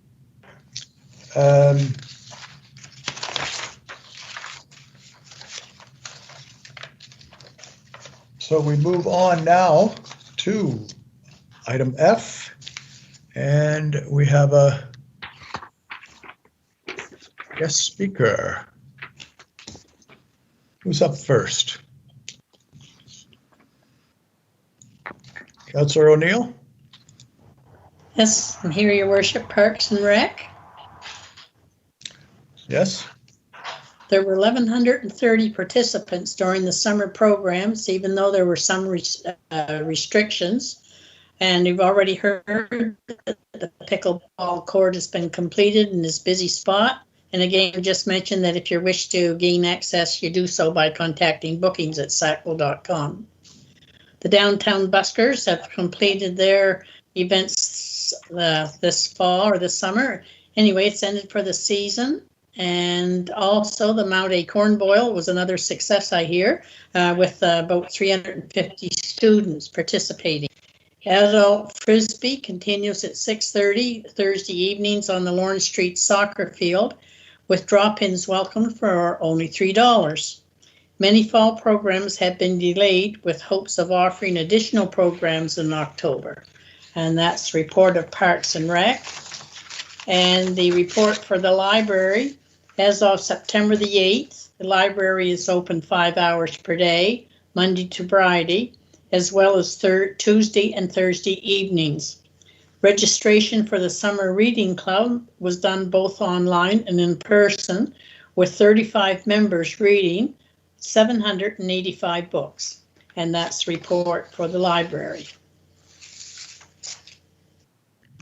Thank you, Councillor O'Neill. Are there any questions on the report? Councillor Michaud. Thank you, Worship.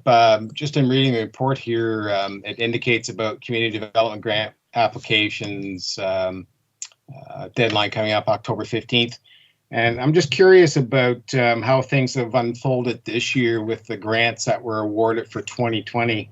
I know late last year, council was asked to advance money to one local organization who had secured the materials to complete a project. Now, from what I see, I don't see that project has even started as of yet.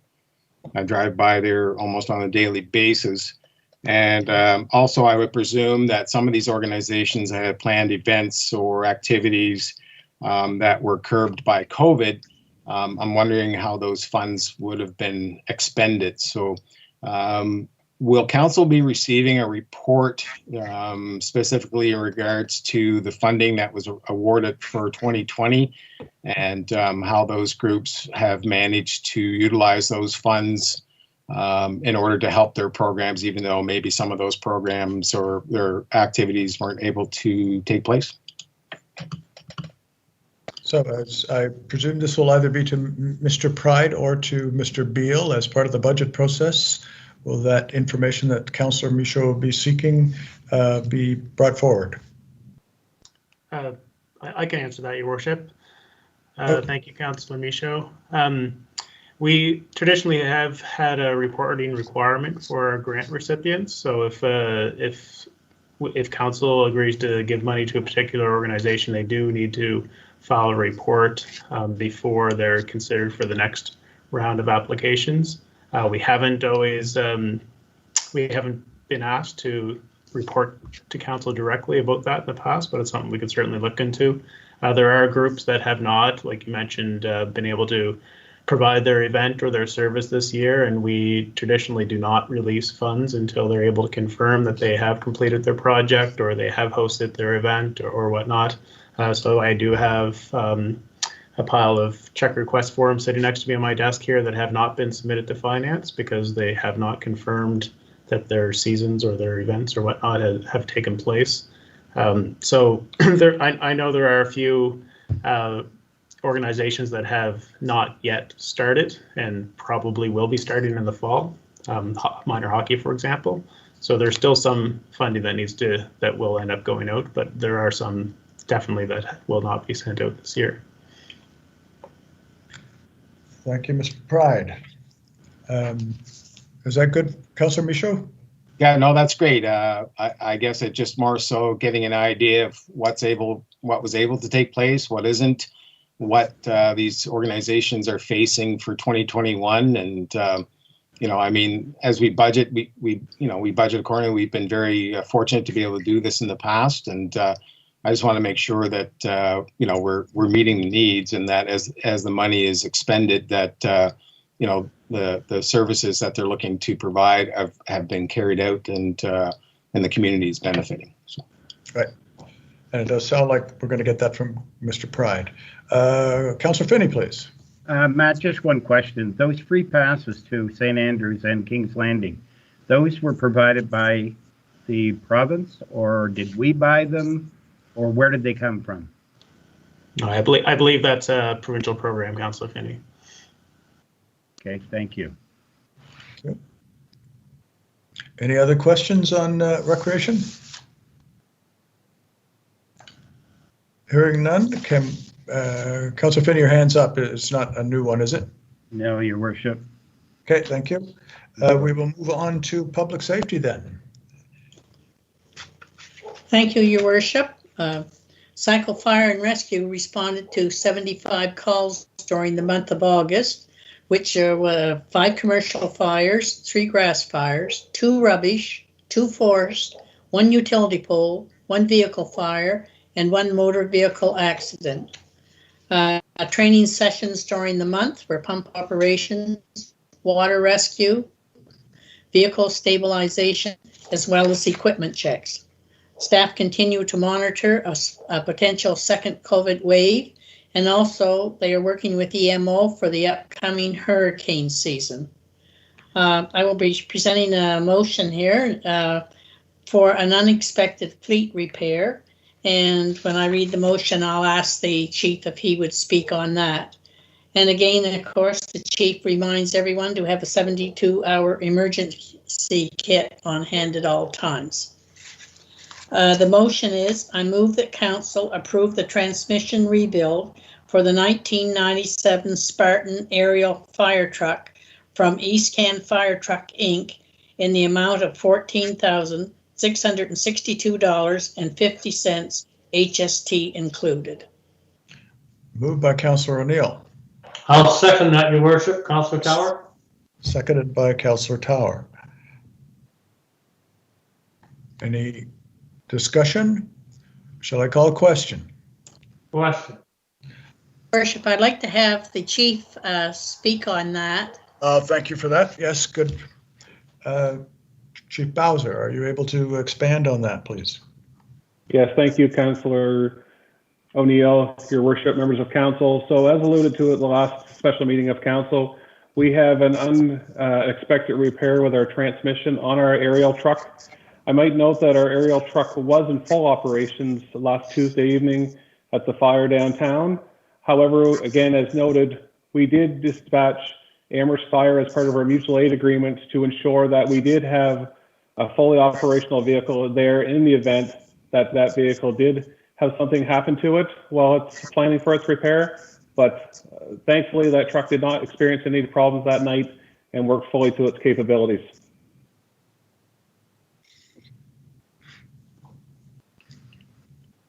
Thank you. Councillor Michaud, please. Thank you, Worship. Under the motion, I'm curious as to, I guess, the longevity of this piece of equipment. So I know it's already got 23 years of service in between ourselves and the previous fire department. You know, what's the lifespan going to be here? I just want to kind of put it in context in regards to the value of the work that has to be done, the life that will be added on, and the when do we anticipate that this piece of apparatus would have to be replaced totally? Thank you, Councillor Michaud. So as it relates to your question, I believe when I presented this piece of equipment back to council approximately 8 years ago, I indicated that we'd be looking to keep that in service at that time for 10 to 15 years. So that positioning has not changed any. We're still looking to keep that truck in position for that term. So again, we're probably about midway through that. However, we will, as our planning efforts come forward and as our capital projects get introduced, we'll look to put that on the back of our 5-year plan in the next year or so, because it is a very expensive repair. If we had to purchase that truck new, it's in the vicinity of $1.8 million for a brand new unit. I don't ever foresee us looking to purchase a brand new unit at that expense. However, we will be looking to replace that unit at a given time within approximately 5 to 7 years. So to answer your question, we look to have that unit around for a bit of time yet. Great, thanks. And this, it's my understanding this vehicle has articulated steering. Is that correct? So that the rear wheels actually steer as well to help on those tight corners in town. So I presume with that type of vehicle, there's that more chance of repair, I guess, or more chance of equipment failure as it ages. You are correct on the steering component, and yes, it is for ease of navigating through some of our streets in town, as well as up around the university area. However, more moving parts potentially create larger issues. Great, thank you. Thank you. Councillor Evans, please. Thank you. I have a question for the chief. The first one I think is really simple. There was a reference in the Public Works report to a dry hydrant. And I meant to ask a question then. Can you tell me what a dry hydrant is? That's the first question. And the second one is, in your report, you mentioned there were, I think, 5 commercial fires. Was the fire on Monday, or I can't remember what day it was, earlier in the week, last week, I think it was Tuesday, it was the night of the meeting. Was that just listed as a commercial fire? Because that's a pretty small, no, that came after the report? That was the night of the meeting. Okay, but if in your report for next month, are you just going to refer to this as a commercial fire? That doesn't seem to be enough. So to answer your first question, Councillor Evans, as it relates to dry hydrants, we have over 300 municipal supplied hydrants within our municipality, and the engineer can correct me if I'm wrong, but they are pressurized hydrants. So when we open them up, the water is already there, ready to go to feed our equipment. The dry hydrants is a dry system we're actually hooking the truck on, and we're drafting and priming from a natural waterway to get that water to draft up into the apparatus. Oh, okay. And we actually have 2 dry hydrants in town. We have one at Silver Lake at the overflow, and we have one at Tapley's, or Boomer's Pond as it's referred to, in Frosty Hollow. And as it relates to your second question, no, it certainly wouldn't just be summed up as a commercial fire alarm. It'll definitely get its attention that it so deserves, but it was a large-scale incident for sure. Okay, and can I just tell you that everything I heard, people were singing the fire department's praises, so you may be getting tired of hearing about it, but people really appreciate the good job that you and your crew does. Thank you. I don't see any other, but I'm going to jump in here too for Chief Bowser. Reference about preparing for potential second wave of COVID, and also the potential for hurricane, both worst case coming at the same time. And it's important that people understand that this is ongoing preparation that you guys are doing. We're doing both local, regional, and provincial on all of these items, and it's been a busy season for you. And I much appreciate, just like Councillor Evans said about the fire response, that you're preparing well in advance to be prepared for any one of those 5 storms that are out there in the Atlantic right now could easily turn up this way. And unfortunately, we may get hit by another in COVID, but we're doing our best to keep that way. But I appreciate all of that work you guys put in to prepare. Thank you. On that, ask the question. All those in favor? Aye. Aye. Those opposed? That motion is carried. Thank you. We also have police report. Is that correct, Ms. Councillor Butcher? Are you doing that? Yes, that's me. Thank you. So let me just get it here. There we go. Okay, police services. So the month of August was a very busy month. There were 168 calls for service within the community. These were a variety of complaints. Areas that stood out were speeding and traffic calls, COVID-related investigations, assistance calls, and a variety of disturbance calls. There were some theft complaints and property damage complaints, but these areas continue to be lower than normal. Continuing the trend from recent months, traffic complaints were numerous in our town. This is a pattern that has been consistent across the rural area too. So there's been some focused patrols and targeted enforcement operations that resulted in some traffic related charges that will hopefully impact these areas.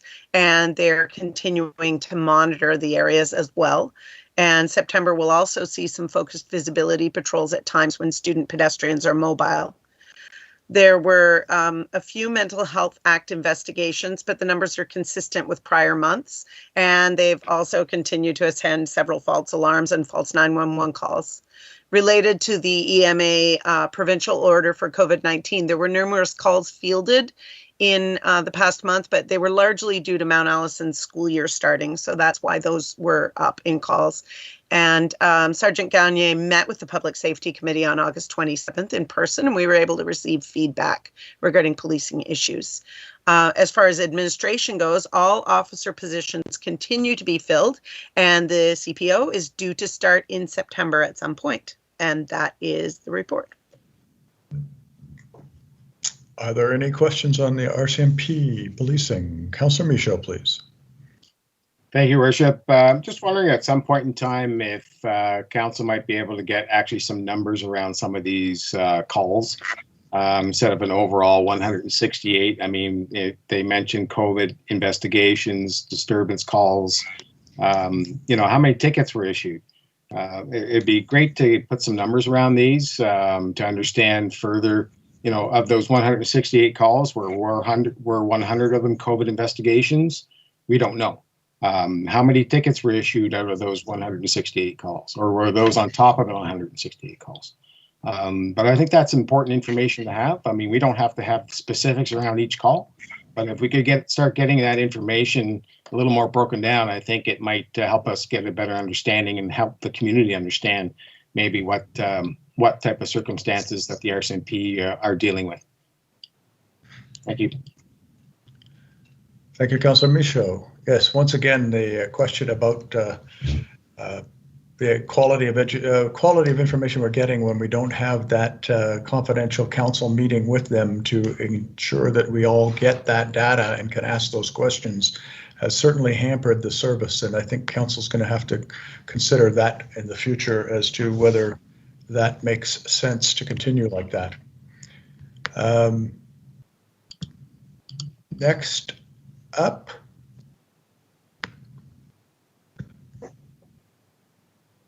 Sorry, I thought I saw a hand there for a second.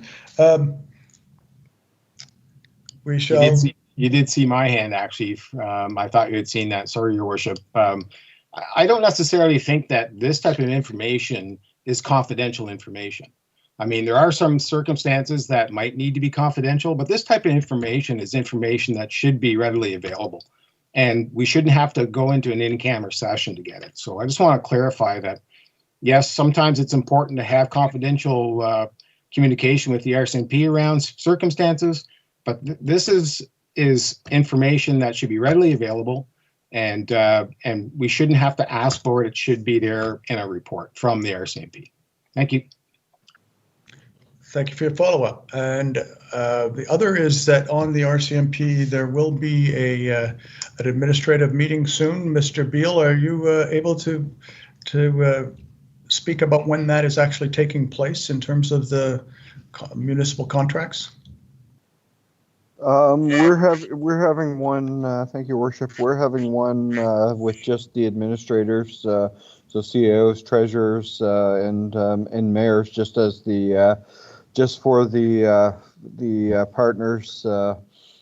The partners this Friday. So, but that's not with the RCMP.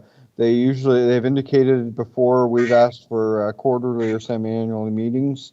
They usually happen annually or every 18 months. We haven't had one in some time as a result of COVID, partially maybe some delay, but there should be one coming up with the staff in Fredericton in the near future. If it has to be virtual, then we will. But this Friday, when we meet as the partners who are on the MPSA, we should be able to see what our current issues are and make a request to the RCMP to meet if need be. Okay, thank you. Mr. Burke? Yeah, thank you, Worship. I guess just to kind of get back to what Councillor Michaud was referring to with regards to the statistics, I guess, and some of the numbers with that pertain to our specific community. The RCMP is going to be issuing just some changes to their quarterly reporting, which is going to happen very soon, which is going to be more community specific. So I think, Councillor Michaud, some of the statistical information you'll be looking for will be noted in those new reports. In addition, as I noted last month, some of our staff are doing an evaluation of RCMP reporting throughout the province. And I know, Ms. Beal and Ms. Goodwin are contacting a variety of municipalities, and the results today aren't great. We're really lucky to have the reporting that we've received from the RCMP, where a lot of communities are not getting nearly the same thing. So we've flagged that. I've spoken to Sergeant Gagne about potential options in the future. In addition to him, kind of rejoining our meetings, and we've discussed that previously about the technology issues, but that is on our radar, and we're looking forward to receiving those new quarterly reports, and we'll continue to update council as we have the information. Thank you. Next up is Councillor Finney, please. I don't know who can answer this, but I was just wondering, are we getting complete, full reports from Mount Allison concerning the students that have been in isolation, those, the one that supposedly had COVID? Are we getting a complete analysis of exactly what they're doing? Because I'm hearing rumors out there that I'm not overly impressed with, and it doesn't make Mount A look very good as far as I'm concerned. And I'd like to know if we are getting all the details we need to protect our people in this community. Are you asking about the RCMP's role in? No, I'm talking about Mount A as a whole. Are we being informed by them at the meetings that our staff meets with them? And for instance, the COVID task force is connected with the university. Are we getting the information? For instance, I'll give an example. One of my colleagues told me that actually they had asked where the COVID person was being kept, in what building. The administration would not give them that information. So I heard that one of the departments decided to use their right to refuse to go into any of the buildings until they found out what was going on. So that's just one of the rumors I've heard. So I'm just wondering if actually, are we getting all the information from the university concerning what's going on with the students in order to protect not only the university, the staff, but also the community as a whole? I don't know who can answer that, Ben. Your Worship, I'd be happy to take that question. Okay. Yeah, thank you, Councillor Finney. In fact, we are getting all the information we need. People need to be mindful that the Department of Public Health controls the reporting, and it's on a need-to-know basis. So the university doesn't have all of the details on the individual testing either. So people need to remember that the Department of Health controls the way the cases are handled, and they let people know on need-to-know basis. So when Mount A is advised of a potential case, we have a friendly conversation with them so that we know in advance that something is going to be coming out in the very next few moments through a media release. There's really nothing much more they can tell us. They can't pinpoint what the particular residence is because there's confidentiality concerns for that particular student who has tested positive. So the Department of Health treats that very particular and very specific. So at the end of the day, they control the amount of information released. We're meeting regularly every week on Wednesday with members of the university, but also, a prominent landlord. And we've been informed through all of our contacts that the self-isolation piece at the university, both on and off campus, is going particularly well. We've seen reports in other universities across the Atlantic provinces that are somewhat different than what we're experiencing here in Sackville. Now, that doesn't mean we're out of the woods yet.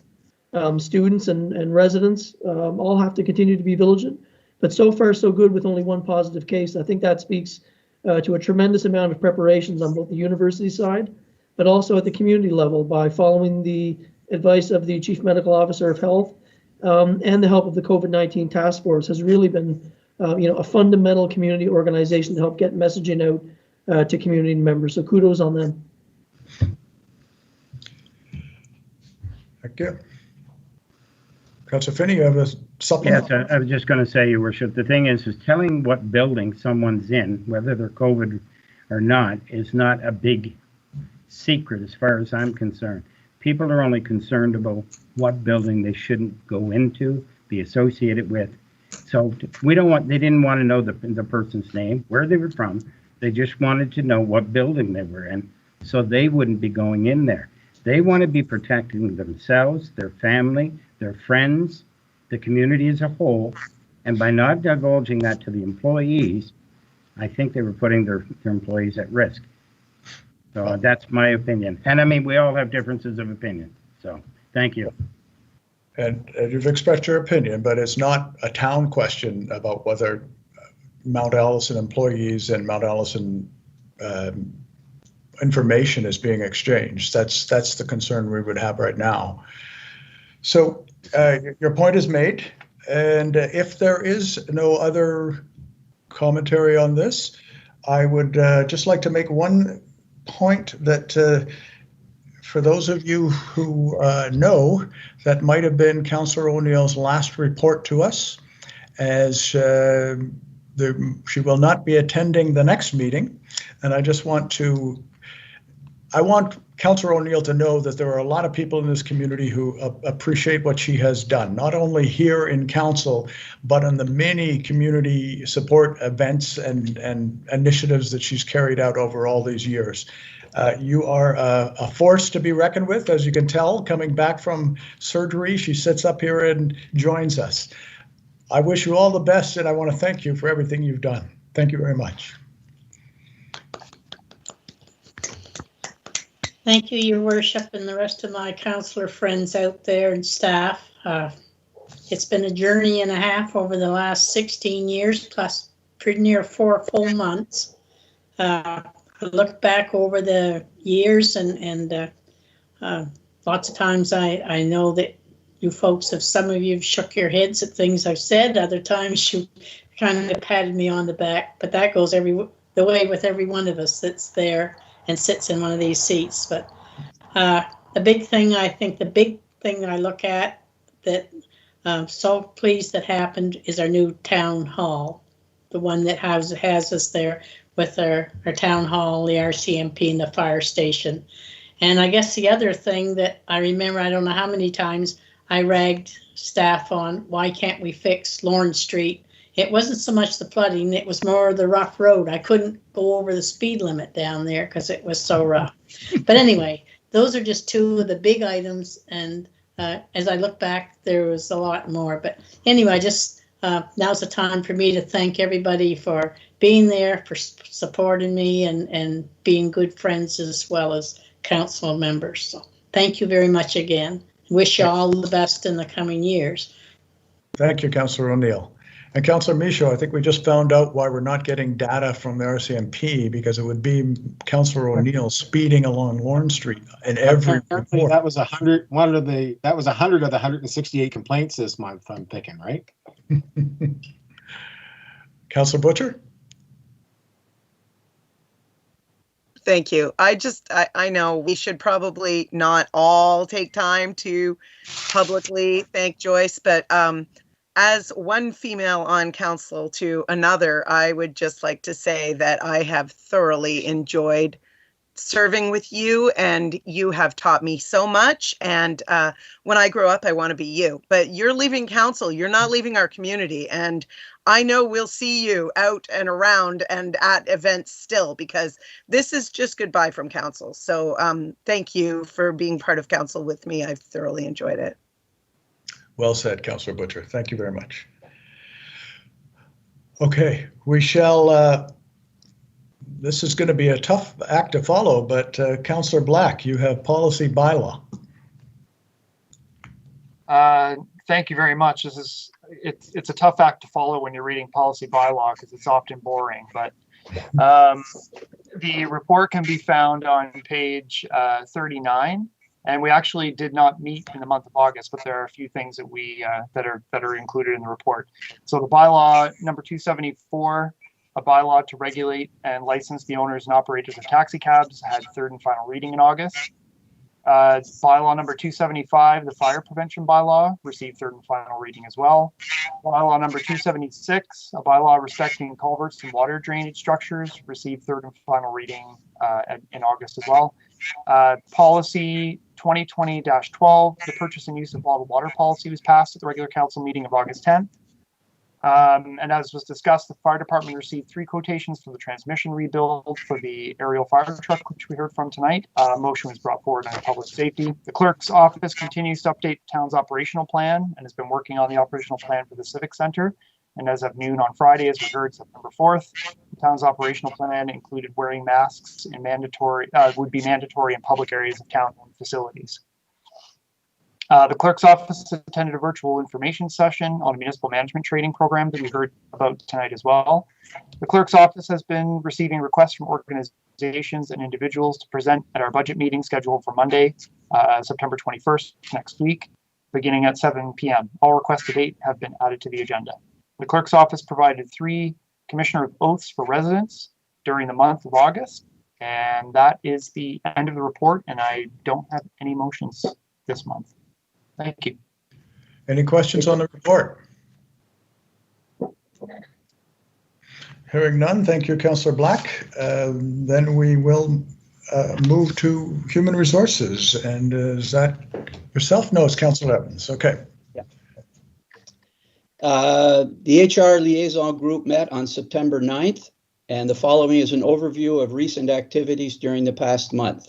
During the pay period of August, there were 37 permanent employees and 27 summer students. I expect most of those have gone back to school now. And this is a line that we welcome back Barry Hicks temporarily as Superintendent of Public Works, and we want to thank Barry for his continued support during these times.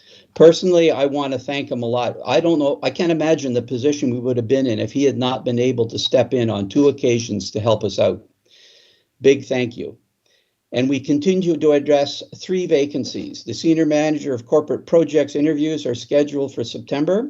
The Superintendent of Public Works position closes on September 18th. And an internal posting for Secretary at the Front Desk Reception Admin Support closes on September 17th. And I have some motions that I don't want to make. Any questions on the report? Hearing none, Mr. Councillor Evans, you spoke about empty places needing filling, and now you're going to continue that theme. That's right. I move that Council of the Town of Sackville accept Mayor John Hyam's letter of resignation effective October 1st, 2020, and hereby declare a vacancy for the position of Mayor on the Town of Sackville's Municipal Council. Moved by Councillor Evans.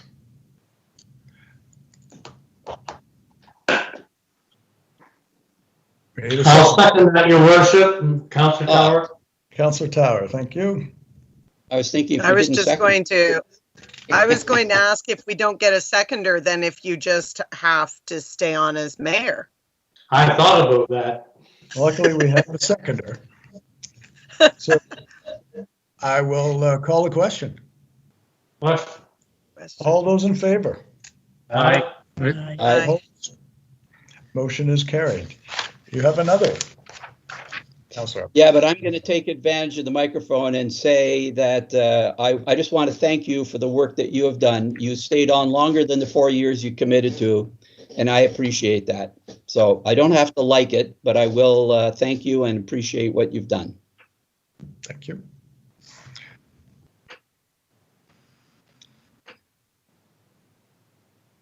I move that Council of the Town of Sackville accept Councillor Joyce O'Neill's letter of resignation effective September 30th and hereby declare a vacancy for the position of Councillor in the Town of Sackville's Municipal Council. Moved by Councillor Evans. I will second that, Councillor Tower, because Joyce deserves a long resting break. Okay, that's the way to put a positive spin on it. Thank you for that. Call for the question. All those in favor? Aye. Aye. Aye. Opposed? That motion is carried. I think it would be worth perhaps asking the CAO or the clerk just to explain what some of the implications of these 2 resignations may be. Yep. Thank you, Your Worship. I'll start, and then I'll get Ms. Beal to talk a bit about some of the other implications. So we will now send off a letter to the province indicating that there are 2 vacancies on council. That's kind of our first order of business, and that's why the motions, I guess, are worded in the way that they are. That's a requirement that we have to provide. So that's the first order of business. The second order of business, I guess, is we do need a temporary position to fill the mayor's spot. So what happens is that the deputy mayor will fill in, and we will still have two vacancies. So we then need to wait for the province to indicate whether or not there will be a by-election. As a result, that's out of our control. That's up to them. So, Ms. Beal, is there anything else you wanted to add on, I guess, operationally going forward and the changes that would have? Thank you, Mr. Burke. So, as Jamie has mentioned, a letter will go off to Elections New Brunswick tomorrow morning, together with the certified copies of the two motions that were just passed. They will respond to us acknowledging our two vacancies. Then it's out of our hands as far as a by-election. They either call one or they don't. I guess the only thing I would mention is, because we're going to be down in numbers, and to make sure we always have a quorum going into a meeting, if a councillor or the deputy mayor himself thinks that they're not going to be able to make a meeting, if we could, get that information as soon as possible in advance of the meeting. So if need be, rearrange the date, or so that we always make sure we have a quorum. Thank you. Thank you both. Okay. Any councillor have any questions on any of those implications? Nope. Okay. We move then to item J, Corporate Affairs Strategic Development. Deputy Mayor Aiken, is that you, or? Yes, Your Worship, that is. The report is on page 41 of the package, and I'll just have a couple of highlights from it. We continue to meet weekly with senior representatives at Mount Allison, the Mount Allison Students Union, and local landlord, and the president of the BIA on preparations for the fall semester. The Welcome Center at the Civic Center is now closed, and hundreds of students visited the center throughout the month. The group worked on several communication projects over the last several weeks, including a letter from the mayor to all Mount Allison students, welcoming them to Sackville and reminding them of the community commitment, developing several social media posts and other communications aimed at residents and students, as well as developing, preparing, and attending virtual town hall hosted by the Tantamar COVID-19 Task Force to help answer community questions and concerns. We're very pleased with the collaborative work to date and success of the initiatives that have been launched in efforts to keep the community as safe as possible. And the group will continue to meet weekly over the month of September to help address any concerns that may arise. Staff attended a variety of meetings over the month, including bi-weekly meetings of the Southeast Economic Recovery Task Force, a meeting with the New Brunswick Environmental Network to shoot a video of the town's new naturalized stormwater retention pond that will be used in an upcoming virtual conference on integrating nature and adapting to climate change, a meeting with Sackville Minor Hockey about the upcoming hockey year, several Tantamar COVID-19 task force meetings regarding the virtual town hall, a meeting with the Mount Allison Director of Experiential Learning and Career Development on funding program opportunities, along with several meetings regarding the property and land use development matters. And finally, staff continue to work on the Chamber of Commerce of Greater Moncton on establishing a Sackville chapter.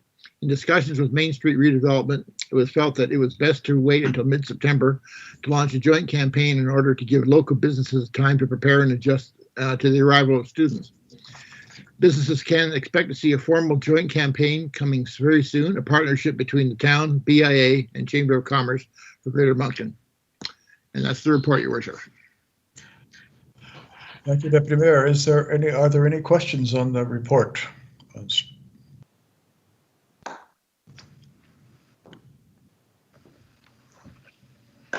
If not, I am then looking for a motion to adjourn.